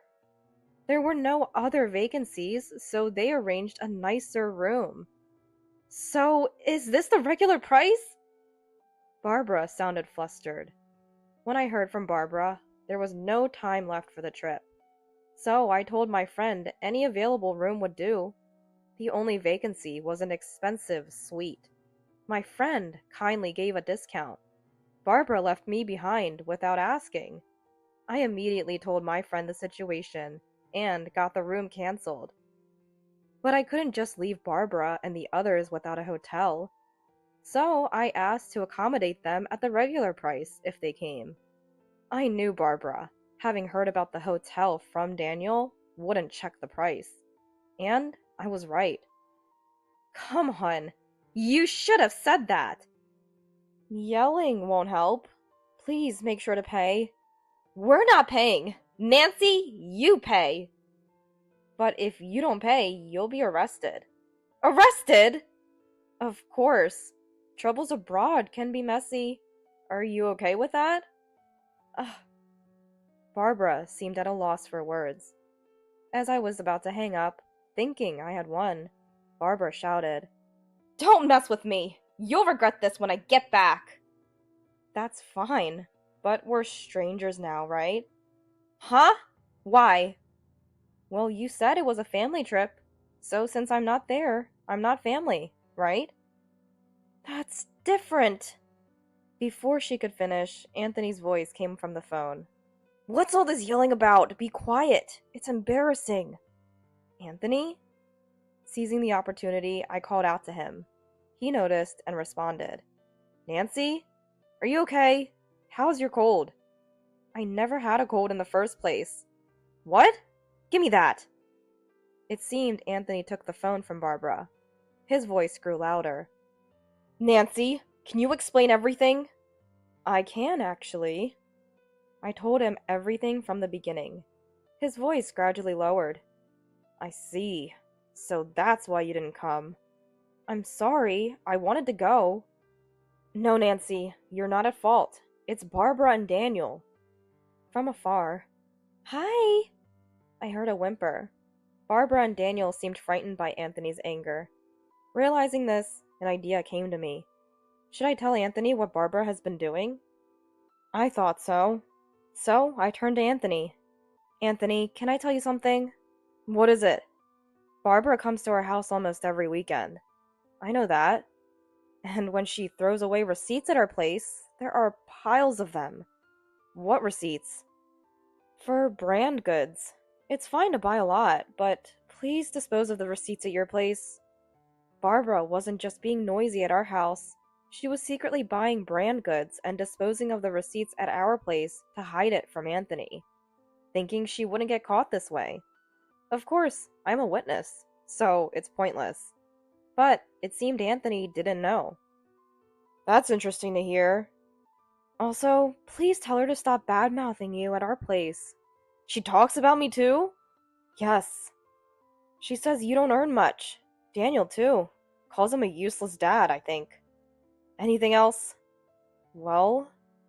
So, I spilled all my pent-up frustrations to Anthony. Of course, some of it wasn't directly related to Anthony, but he listened silently. And at the end, he apologized to me. I'm sorry. Now I understand. Understand what? Why Barbara didn't want to use her card to pay for the hotel. Maybe. Probably because the cost was much higher than she expected, close to her credit limit. I'm sorry! That was Barbara's voice. Unforgivable! All your wasteful spending, Barbara! I want a divorce! Please, don't do that! Anthony's shouting was followed by Barbara's pitiful voice. He also yelled at Daniel. Daniel! Why don't you defend your wife? Well, that's... Don't come to my house anymore. Reflect on this alone. Yes, sir. Daniel sounded unusually obedient. Probably he thought being banished from his parents' house wasn't a big deal. That's when I struck the final blow. So, Daniel, looks like you're going to live alone now. Huh? What do you mean? Suddenly, Daniel's voice got louder. He must have grabbed the phone. I moved my phone a bit away and told him the situation. Daniel, I want a divorce. Ugh, a divorce? You're joking, right? No, I'm serious. I've already sold the house. You sold it? Why would you do that without telling me? That's our house. No, it's my house. But I was paying the mortgage too. No, you weren't. What do you mean? I was giving you part of my salary every month. That was for living expenses. A few $100s isn't enough for the mortgage. Daniel had been giving me a few $100s monthly. It helped with living expenses, but not enough for the mortgage. So I paid it alone. The house was in my name, so there was no room for complaint. This incident made me decide to divorce Daniel. I sold the house, full of unpleasant memories of living with him. So you'll be living alone. Wait! Think it over! No, it's decided. I'll contact you once I find a place. Then I'll send you the official notice. Official notice? Of course. I'll be claiming compensation in the divorce. Wait for me! Daniel was crying on the other end, but I didn't care. I hung up the phone. After that, Daniel and I divorced following discussions. Anthony actually divorced Barbara, too. Barbara, due to her wasteful spending, didn't get any compensation in the divorce and was left on her own. I was just thrown out of the room. Daniel was nearly broke, apparently having spent everything except the few $100s he gave me each month on frivolities. Now he's living in a rundown apartment and commuting to work. But things might be better for Daniel than Barbara. With no house or money, and Daniel's place too small, Barbara had to take a live-in job. She's working hard from morning till night now. As for me, I'm doing great. Being single, I have more free time and can handle overseas negotiations. I've become a relied upon figure at work, even hearing talks of a promotion to department head. Today, I'm busy flying around the world, planning new tour packages. Your shabby clothes just got an upgrade with that fancy wine spill. Lucky you. It was my soon-to-be mother-in-law who said this after drenching me with her glass of wine. Does she think such rudeness is acceptable? She has no idea. I won't let her forget this. I'm Avery, a 25-year-old single office worker working as a clerk in a mid-sized company. I enjoy my job. It's fulfilling, and I have great relationships with my coworkers. I've been thinking of continuing to work, even after getting married. I'll take maternity leave when I have kids, and then return to work once things settle down. Recently, marriage started to feel more like a reality in my future. You see, I was recently proposed to by Dave, my boyfriend of 2 years. That night, at a restaurant with a beautiful night view, I spent time suspiciously watching Dave, unusually quiet and restless. At a scenic lookout later, he was still acting odd, constantly looking around and sighing. I couldn't stand the awkwardness anymore and blurted out, "Hey, are you proposing?" You know, after 2 years together, you just know these things. I'll never forget the look on his face at that moment. He turned red as a tomato, moving his mouth like he wanted to say something. I thought he might pass out from lack of oxygen. I told him, "Take a deep breath." Then, as if he'd made up his mind, he pulled out a ring. Will you marry me? He proposed. Wow. I recalled that moment and unintentionally let out a strange sound, clutching my head. The atmosphere then had helped me stay calm. But now, whenever I think about my behavior and Dave's face at that moment, it's too embarrassing, no matter how many times I recall it. I'm too inconsiderate. I keep telling myself, don't get carried away, marriage is just the beginning. But I can't help but grin. And my colleagues joke around and call me creepy. But right now, I'm too happy to care. Now with marriage on the horizon, first comes the family meeting. I told my parents over breakfast, I'm getting married. Is that so? Oh, really? That was it. Simple as that. My parents are easygoing like that. I'm so glad. Being a third of 4 siblings, I guess that's expected. We ended dinner on a great note. Now the problem is Dave's family. When we announced our engagement, they immediately wanted to meet me at their home. I was hesitant and wondering, should I go? But Dave reassured me. They can wait until the family meeting, he said. I was afraid they might insist I visit them. But honestly, I'm intimidated by the idea of going to Dave's house.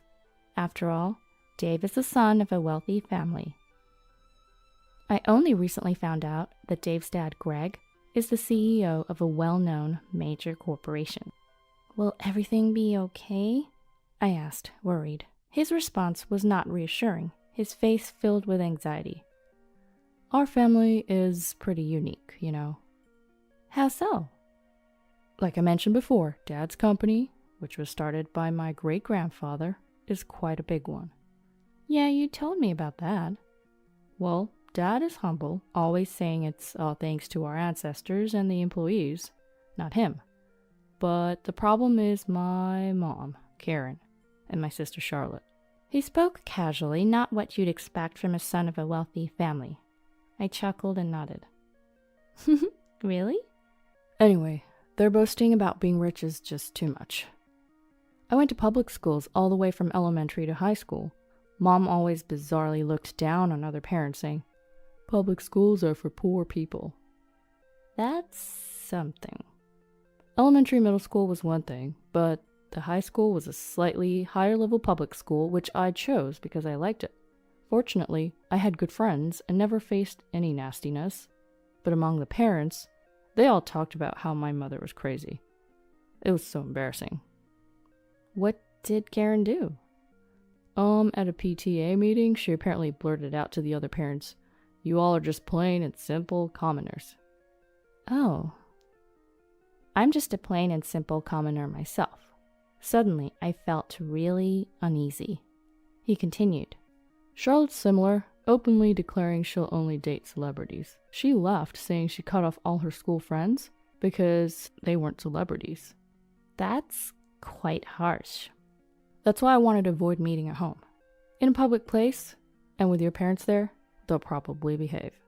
But just a heads up, if Mom or Charlotte says something weird, I apologize in advance. Dave looked worried. I confidently assured him with a smile. It's gonna be fine. Though I was far from fine. The day of the family meeting arrived. The venue was a private room in an upscale restaurant Dave had booked. My parents were tense, but I was probably the most nervous. After all, compared to my parents who obviously have lived longer than me, I've rarely been to such places. We arrived early at the restaurant, and soon after, Dave's family arrived and we were shown to the room. There, Dave and I reported our engagement to our families and asked for their blessing. My parents responded, "Congratulations, you two. Dave, please take good care of Avery," said my dad. Then my mom said, "Congratulations to you both, wishing you so much happiness," with the biggest smile. I was most worried about Dave's family, but his father, Greg, seemed very gentle and kind. "Congratulations, Avery. My son may not be the most mature, but I wish you both the best," he said. But then it began. Karen, the problematic one I had heard about. So you're the fiancé, huh? A bit plain for Dave, don't you think?" she said, skipping pleasantries and assessing me. My parents and I were taken aback, but it was too early to be shocked. There was more. Next came Charlotte. "Wait, really? You're marrying someone this ordinary? That's crazy. You definitely don't know any cute celebrities. I wish you did, so you can introduce me to them." As we stood there stunned, Dave hurriedly said, "Okay, let's enjoy the meal." But he couldn't change the awkward atmosphere. The soon-to-be mother-in-law and sister-in-law, unlike the normally dressed Dave and Greg, were in flashy, perfectly done hair and makeup, their jewelry full of large gems. I wondered if it wasn't too heavy. The makeup seemed a bit too much, too. Their clothes, purses, watches, everything they wore was from high-end brands. It's like each item might be nice on its own, but altogether it's a brand traffic jam, mismatched and odd. I realized this seeing them in front of me. Wow, I don't think we'll get along, I thought. But then I told myself, marriage is also about enduring. We can't become a real family overnight, especially when we're still strangers. So I'll gradually get to know them. My noble intentions were completely disregarded, though, the next instant. Again, another blow in the face. "Seriously, you really look plain. Hey, what brand is your dress?" Oh, it's not a particular brand." "Really? I can't believe this. Having someone like you as a sister-in-law is just the worst." I have to try to understand them little by little, I said to myself. "You definitely don't look like you have money. Maybe you're after Dave's money. I wonder if the neighbors will mistake you for a maid every time you visit. How dreadful." Breathe. "Hey Dave, maybe you should reconsider. Find someone more celebrity-like, and maybe someone who can introduce me to a cute celebrity. That would make a better sister-in-law." "Exactly, Charlotte's right. Look at this face. It screams poor, doesn't it?" This is too much. In this battlefield of endless attacks, peace is impossible. In the corner of my eye, I could see my increasingly displeased parents, and even Greg frowning. Dave's face was redder than the time he proposed. He must be furious, but trying so hard not to lose his temper. But even more red-faced were the two in front of me. I thought there was wine, and indeed, Karen and Charlotte had almost drained all the expensive wine. And they were ordering more. Complete drunks. I've never heard the company name. Being a clerk there is just hilarious. I wish they could explain what was so funny about it. According to Dave, Charlotte's current social status is helping with housework. An endangered species, huh? But why do they scorn me, someone who actually works? Karen kept up her tone. How much do you make? Surely not less than 10K. It would be hilarious if your salary was that low. As for my husband's monthly income... Oh, I won't say it. Don't want you to go in shock. Oh. What's with that laugh? Is that how celebrities laugh nowadays? I couldn't move my gaze from them. Dave, sensing this, tried to stop his mom and Charlotte, but the drunken rampage couldn't be stopped. Then the drunks exploded at their peak. We don't need a sister-in-law like this. Call off the marriage, Charlotte said, holding a full glass of wine. Karen also lifted her wine glass, and then... What kind of poor family are you from? Unbelievable. Unbelievable. I can't let my precious son marry someone like you. I'm not approving this marriage, she shouted. What? I exclaimed in surprise. Right after, I felt something drip from my hair. Huh? It was wine. Karen and Charlotte had thrown wine at my face. The scent of wine spread throughout the room, followed by a deafening silence. After that silence... Cool, look, Avery, your cheap clothes now look fancy, thanks to the high-end wine. Lucky you. Oh, that's true. Such a waste to use expensive wine on a gold digger like you. The laughter of Karen and Charlotte filled the room. What are you doing, you two? Dave slammed the table, his face bright red, but the two nonchalantly continued drinking. How rude of you two. Apologize to Avery, Greg shouted, pale with anger, but they were unaffected. That's when my mom, who was wiping me off, yelled, Stop this nonsense! Apologize to Avery! All of a sudden, Mom's sudden outburst actually worsened the atmosphere. After an uncomfortable silence, my dad put his hand on my shoulder. Let's go home, Avery. We'll talk about what to do next with Dave later. Yeah. I couldn't stay there any longer. Looking at my wine-stained dress, I felt like crying. Avery, sorry. I'm so sorry about... Dave began to apologize, but his words were drowned out. Ha! Leave already. Poor commoners should go home, Charlotte said. The moment I heard that, my dad, who was pulling me, stopped and slowly turned around, stared down with a fierce gaze. Charlotte's face showed a hint of panic. That's the kind of presence my dad has, not allowing any backtalk. What's wrong? Got something to say? She retorted, not backing down.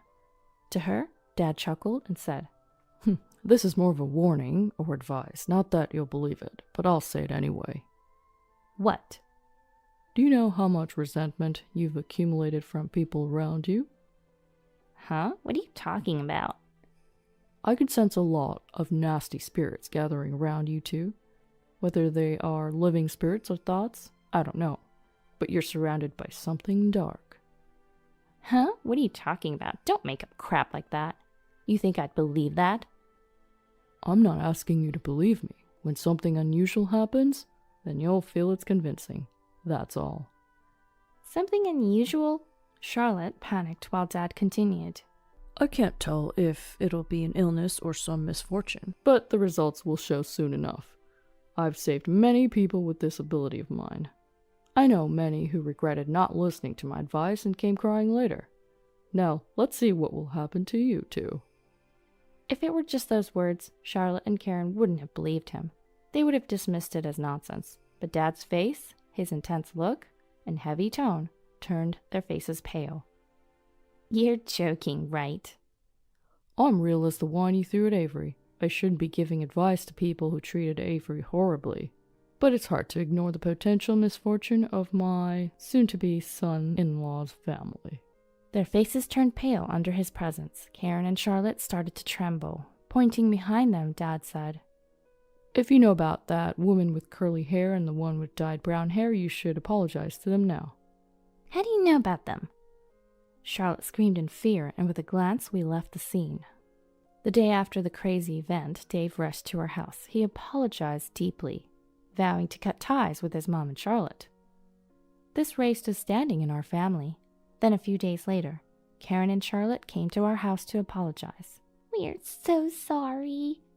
When I returned from work, they were at the doorstep. What a surprise. There they were, Karen and Charlotte, apologizing deeply with my mom looking perplexed, and my dad standing with arms crossed, looking stern. What's happening? As I wondered, Karen yelled out, Just like you said, I got diagnosed with a serious illness. I felt something was off and got it checked out, and it was nearly too late. Charlotte also yelled, "I thought I met a great guy, but he turned out to be a scammer. After being warned, I hired a detective and couldn't believe what he found. If I hadn't listened to your advice, I would have been a victim." And again, the two of them apologized.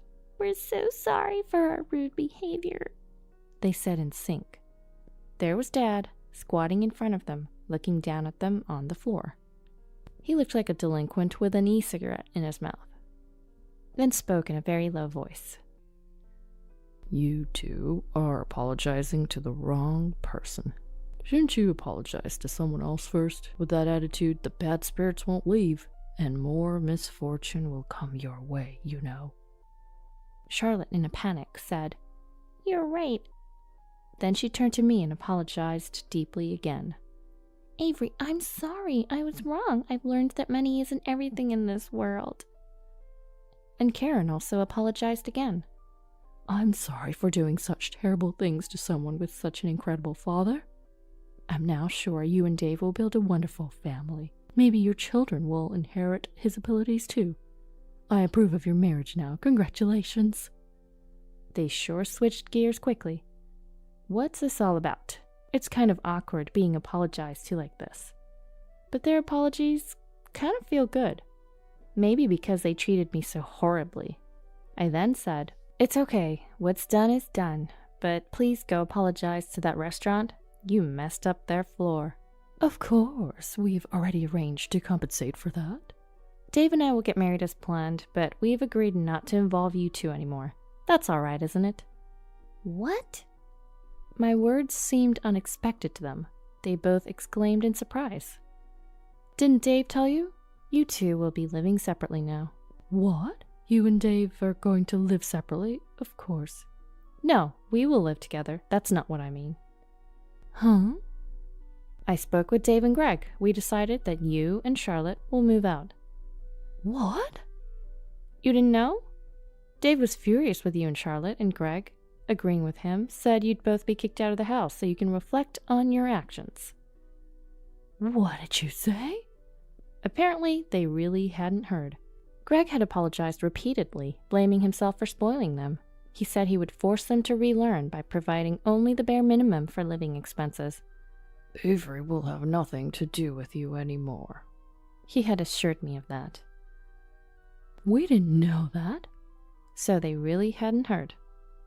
By the way, I saw a big luxury car down the road just now.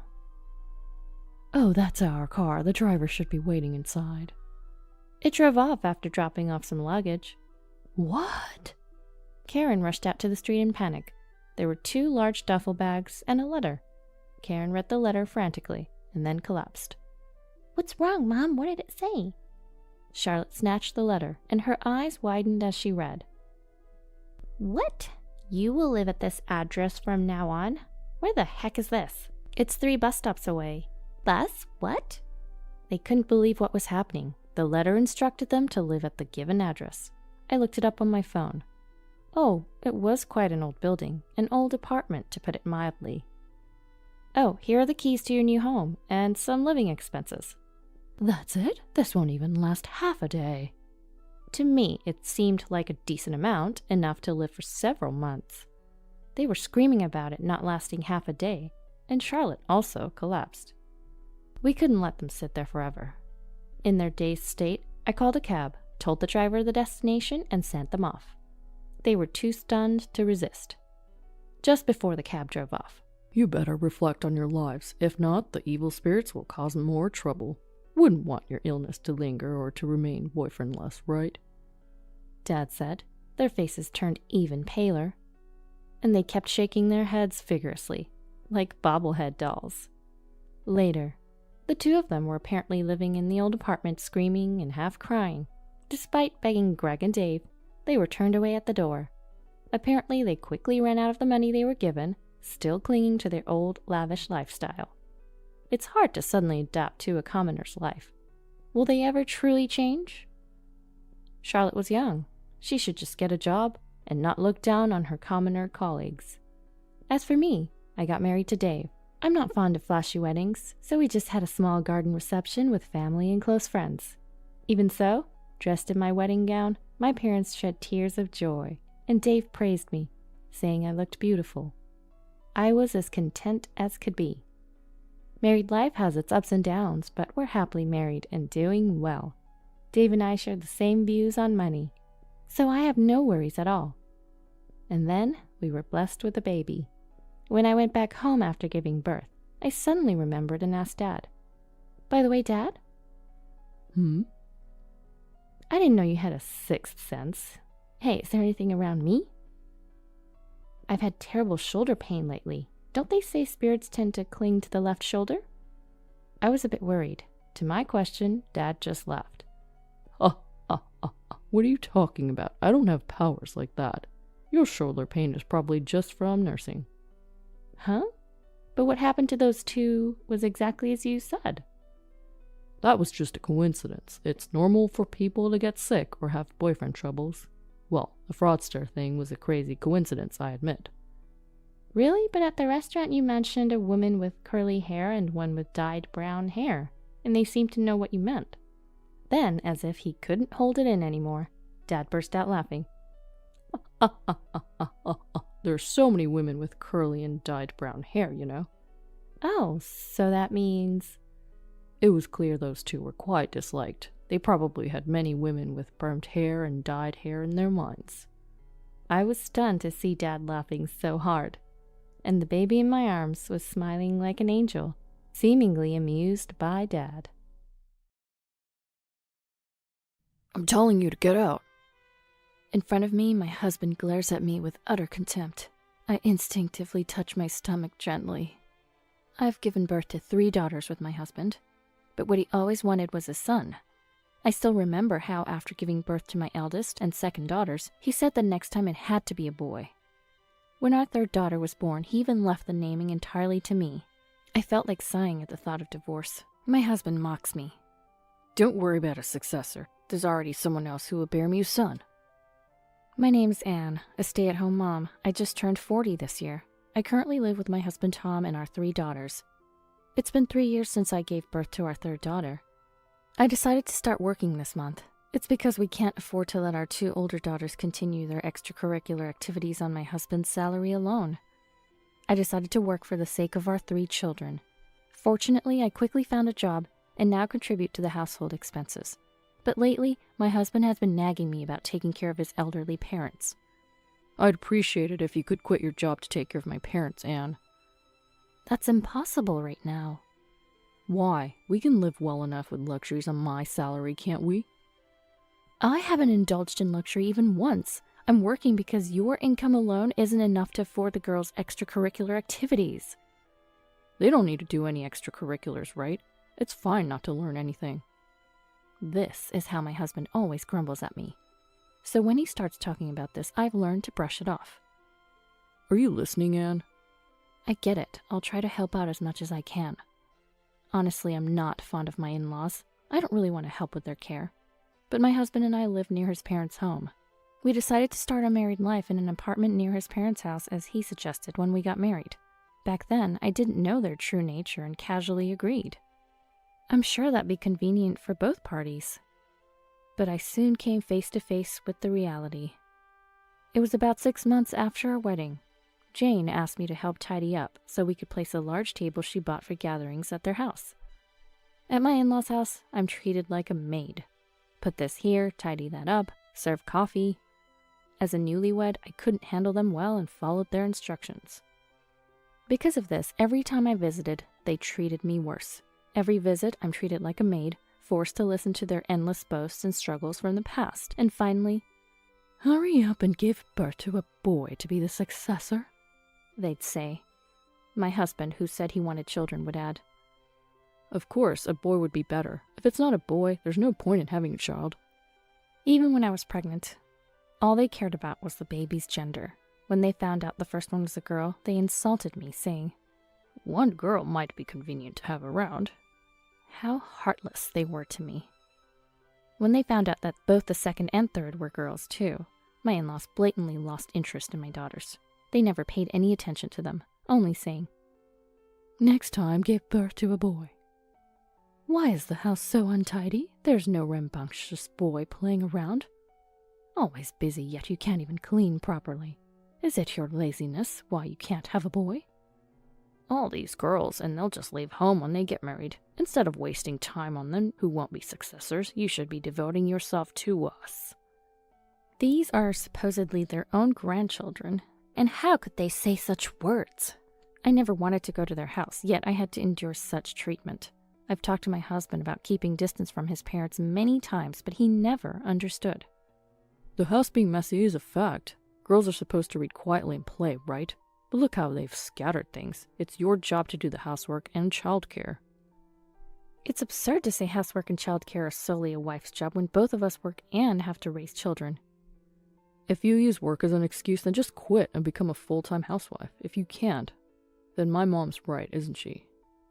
Do you really think your salary alone could support me and our 3 daughters? That's why I'm working too. His reasoning gave me a headache. Sure, there was a time when husbands worked outside and wives stayed home to care for children, but those times have changed. It's normal for wives to work now.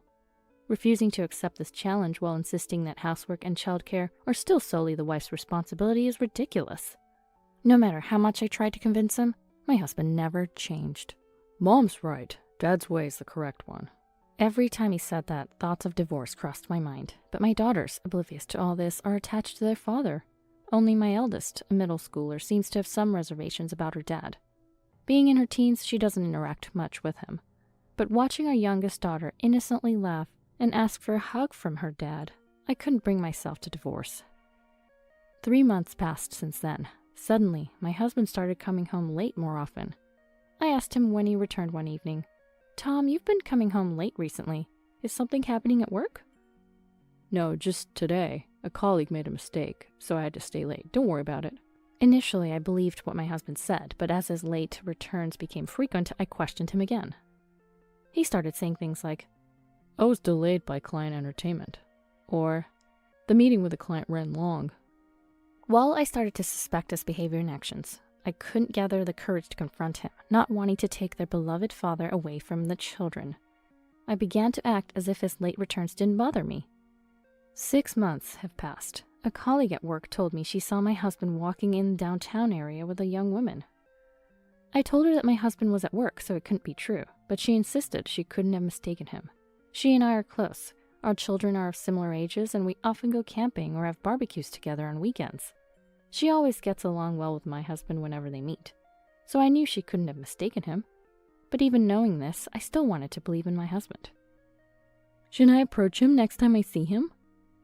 she suggested, making my heart skip a beat. I told her I'd talk to my husband directly, assuring her everything was fine. Hoping her sighting was a mistake, I went straight to a private investigator after work and requested an infidelity investigation. 5 days later, the investigator contacted me. "It was quite straightforward," he said. Meeting the investigator after work, I was handed substantial evidence. There were several photos of my husband entering a hotel with a woman. The evidence was clear. I decided to confront my husband about his affair as soon as I got home. He had returned before me and was just looking at his cell phone in the living room. Seeing my face, my eldest daughter took her sisters to her room. Though feeling sorry, I couldn't keep silent. "Tom, can you explain this? I've been hearing about overtime and client entertainment, but going to a hotel with a business partner? Is that part of client entertainment too? My husband began making a phone call, his face cold, without saying anything to me. He remained silent, not speaking to me. So your silence means you admit it's true? It has nothing to do with you, Anne. You really think a husband's affair has nothing to do with his wife?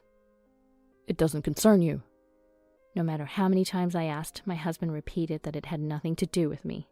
Then suddenly the house's intercom rang. Thinking to ignore it during such a time, my husband quickly went to open the front door. In came my in-laws and the woman from the photos given by the detective. What is going on? Did you call them? I wasn't planning on telling the truth until everyone was here. Well, they're here now, so explain. What's with this photo? I pushed the photo at my husband again. This woman here is pregnant with a boy. Our family has a tradition of needing a male heir. I told you before we married that our family needed a son. Yet, Anne, you only gave birth to girls, and 3 of them. So you're no longer needed. Get out. As my husband finally started talking, he made no sense and handed me divorce papers. Wait, what do you mean she's pregnant? How long have you been cheating? I knew about the boy thing, but we can't control the baby's gender, right? And Tom, you loved our daughters too, didn't you? Anne, you knew all about Tom's wishes, yet only gave birth to girls. Someone like that should just leave this out quietly. Sorry, but I'm not talking to you right now, Jane. I'm talking to Tom. Tom, explain this to me. As I pressed my husband, my in-laws butted in. Enough of that. Tom's finally going to have the son he's always wanted. You're useless, Anne, and you should just leave. I'm not talking to you, Ben. I'm talking to Tom. Why are you two getting involved? Don't try to change the subject. My husband took a deep breath. Isn't this enough? There's no need to talk it over. Just leave quietly. What are you talking about? We have 3 daughters, and you know as well as I do that it's impossible for me to support them on my income alone. That's none of my concern. You wanted girls, didn't you? Just get out. Stop joking around. What do you mean, wanted? Tom, you love the girls too. Why are you saying this now? I thought my husband would say something, but it was his mistress who retorted. This is why middle-aged women are so troublesome. Just leave quietly when you're told to. What are you talking about? You're the one who's made our family complicated. Complicated? It's your fault for not being able to have a boy. The mistress smirked at me. I realized I had expected too much from my husband. We have 3 children, and the youngest adores Tom. I wanted to believe that divorce wasn't the only right choice. I hoped that, faced with the evidence, Tom would think of the children. That he would at least be a good father in front of them, even if we couldn't be a happy family. But in reality, he brazenly brought even his mistress. Fine, I'll divorce you. It's hopeless. I had been too naive. I stood up, feeling this deeply, and went to gather my things. The mistress watched with a smug smile, but I didn't care anymore. I snatched the divorce papers from my husband and signed them. I'll take all 3 girls. I'll demand compensation and child support later. I'll leave for now, but I'll come back later for the things I can't take today. Do whatever you want. My usually sarcastic in-laws listened with dissatisfied faces, leaving the matter to my husband. My husband knew this and insisted on telling me. Sensing a different atmosphere than usual, I hugged my eldest daughter, who had been watching from her room. Understanding immediately, she began to pack her things. The second and youngest daughters, thinking they were going out, happily prepared their bags, as they always did when leaving the house. Even as we left with just our essential belongings, no one came out of the living room. The second and youngest daughters looked puzzled, but with smiles and waves, they cheerfully left the house. I contacted my parents. Having hardly visited since marriage due to the distance, it was an abrupt call, but my mother immediately told me to come back. They'd come to pick us up, so we decided to stay at a hotel for the night. There, without telling my daughters about their father's affair. Dad and I are now on different paths, I explained. The 2 younger ones, big fans of an idol group that had recently split, had heard them saying something similar. So, we can't be together anymore, right? The eldest seemed to understand my words. Back in my parents' home, I was busy with various procedures, transferring names on documents and other administrative tasks. 2 months flew by and I successfully received compensation and child support from my husband and his mistress. I had demanded compensation for the affair from both and child support from my husband. Wanting to avoid seeing their faces, I arranged everything through a lawyer. It was expensive, but worth it for the stress relief. According to the lawyer who had met with my in-laws, they were silently frustrated when discussing compensation and child support. However, the scandal of their son impregnating someone out of wedlock was bad for public image. Desperate to prevent further complications, my husband and in-law scrambled to gather the money. Apparently, they even covered the mistress's compensation. 3 months passed. While we couldn't live luxuriously, supported by my parents, we began a peaceful life as a family of 6. My daughters and I were gradually getting used to life without their father. Then on a day off, my husband suddenly called. Ignoring him initially, he kept calling repeatedly. Worried that the continuous ringing would bother my daughters at their lessons, I reluctantly answered. Oh good, Anne. I'm glad you finally picked up. What do you want all of a sudden? Actually, the mistress gave birth recently. And what do you expect me to say to that? About to coldly cut the call, my husband suddenly raised his voice. It's a girl. My husband said that his mistress had given birth to a girl, and it wasn't a mistake in the ultrasound. The doctor told him from the start that it was a girl. The mistress lied about the baby's gender to marry him. Apparently, Tom was thinking of divorcing her if the baby was not a boy, but it was her in-laws who stopped her. They didn't want to lose their only grandchild. It seems like she was thinking about having another child right away, but her daily life has gotten so rough that she can't think of anything like that. Since she just gave birth, she had no job and no income. So he called off the divorce. Well, if you're taking care of a baby who's just old enough to hold their head up, life is probably like that. It's hard to do household chores as perfectly as before childbirth when you're desperate about the baby. And there's no way you have the energy or time to care for in-laws. Yet even living with such a new wife, the husband told me he's thinking of divorce now. What are you going to do by telling me that? I said coldly to my husband. Anne, please, can't we start over? He asked. What? You think I'm going to get back together with you now? No way. I snapped back at my husband. Don't say that. You have a thorny yet delicate beauty like a rose. I love that about you, Anne. Let's start over, one more time. My husband was trying to hold me back with poetic words. His words gave me chills. Anne, are you listening? We've been together for a long time, right? Just because we've been apart for a bit doesn't mean your feelings have changed, right? Maybe I would have been happy with my husband's words of love when we first married, but after discovering his affair and getting a divorce, such words now only bring cold feelings to me. I laughed bitterly. You're laughing. Does that mean you forgive me? My husband misunderstood and said happily. What? Are you that stupid? That was a bitter laugh. I'm not smiling, and I haven't forgiven you. Why would you say that? Anne, please. Let's think about getting back together. Haven't we been doing well? You were happy, weren't you? We weren't doing well. That's why we fought so many times. I wasn't happy. That's why I divorced you. After all, you were the one who said you didn't need me. We could start over, right? I was the one who said we should break up, so I'm the one saying we should get back together. Let's do it. My husband started saying absurd things to reconcile with me. I was honestly sick of hearing about the past, but then I suddenly changed the topic. Oh yeah, about Emma. Why do you know Emma's name? She didn't introduce herself. My husband raised his voice in surprise when I mentioned the name of his current partner. Of course, I know. I heard from the detective and sent her the compensation documents. So, about her. What about Emma?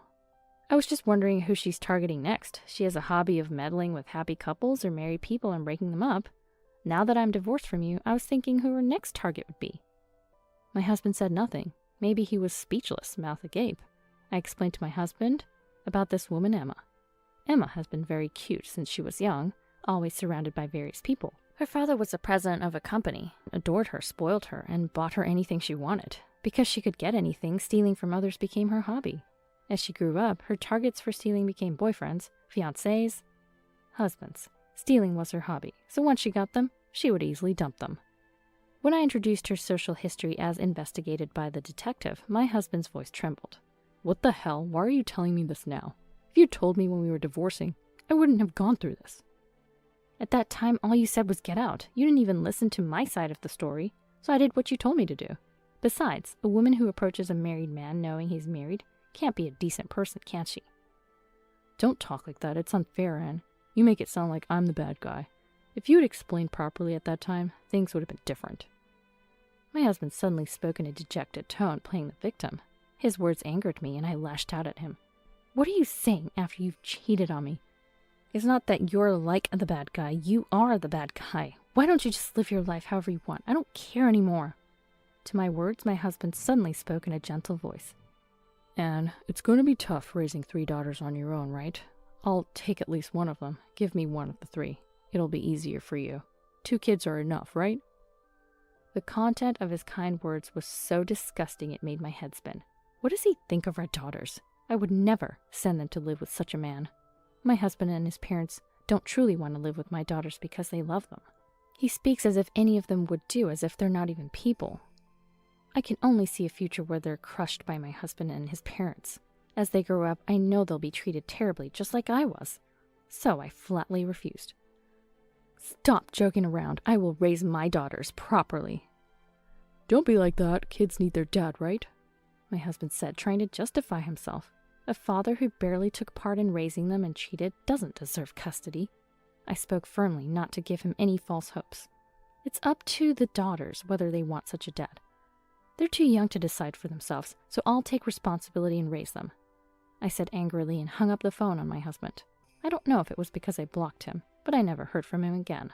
Months passed. My husband and Emma apparently got divorced. Emma took her child and went back to her parents' house. Apparently, the child's father was also married, and she's been sued for compensation by his real wife. Financially strained, she's now living with her parents raising her child. Terrifyingly, she seems to have no remorse. She's aware of her wrongdoings and shows sincerity in the form of compensation. But that money is provided by her father, a company president, so she lives a carefree life. It seems it was just a whim for her to go after my husband, who could get anything she wanted. She decided to target married men using her beauty and status to take whatever she wanted. She just happened to see my husband and me in town and decided to destroy our lives on a whim. It's a nice nuisance because my life was ruined just because of a whim. The reason Emma, who usually just took men and left, decided to marry my husband was because he was indecisive and sweet on her. Emma wanted to marry a man who would treat her like a princess, giving in to her every whim and buying her anything she wanted. Not only towards my husband, who was easily charmed by her, but also the mistress herself. I'm speechless with disbelief. My husband was deceived, but he could have refused and stayed faithful. No matter what I hear, the fact that my husband betrayed me doesn't change. I heard that my husband and his family were shunned by friends and relatives and moved far away. They came to my house just once after moving. Anne, stop being stubborn and give us one of the kids. That's right, Anne. If you raise them alone, the love will be unbalanced. It's not good. So, the three of us will raise them. Please stop. I'll raise them myself.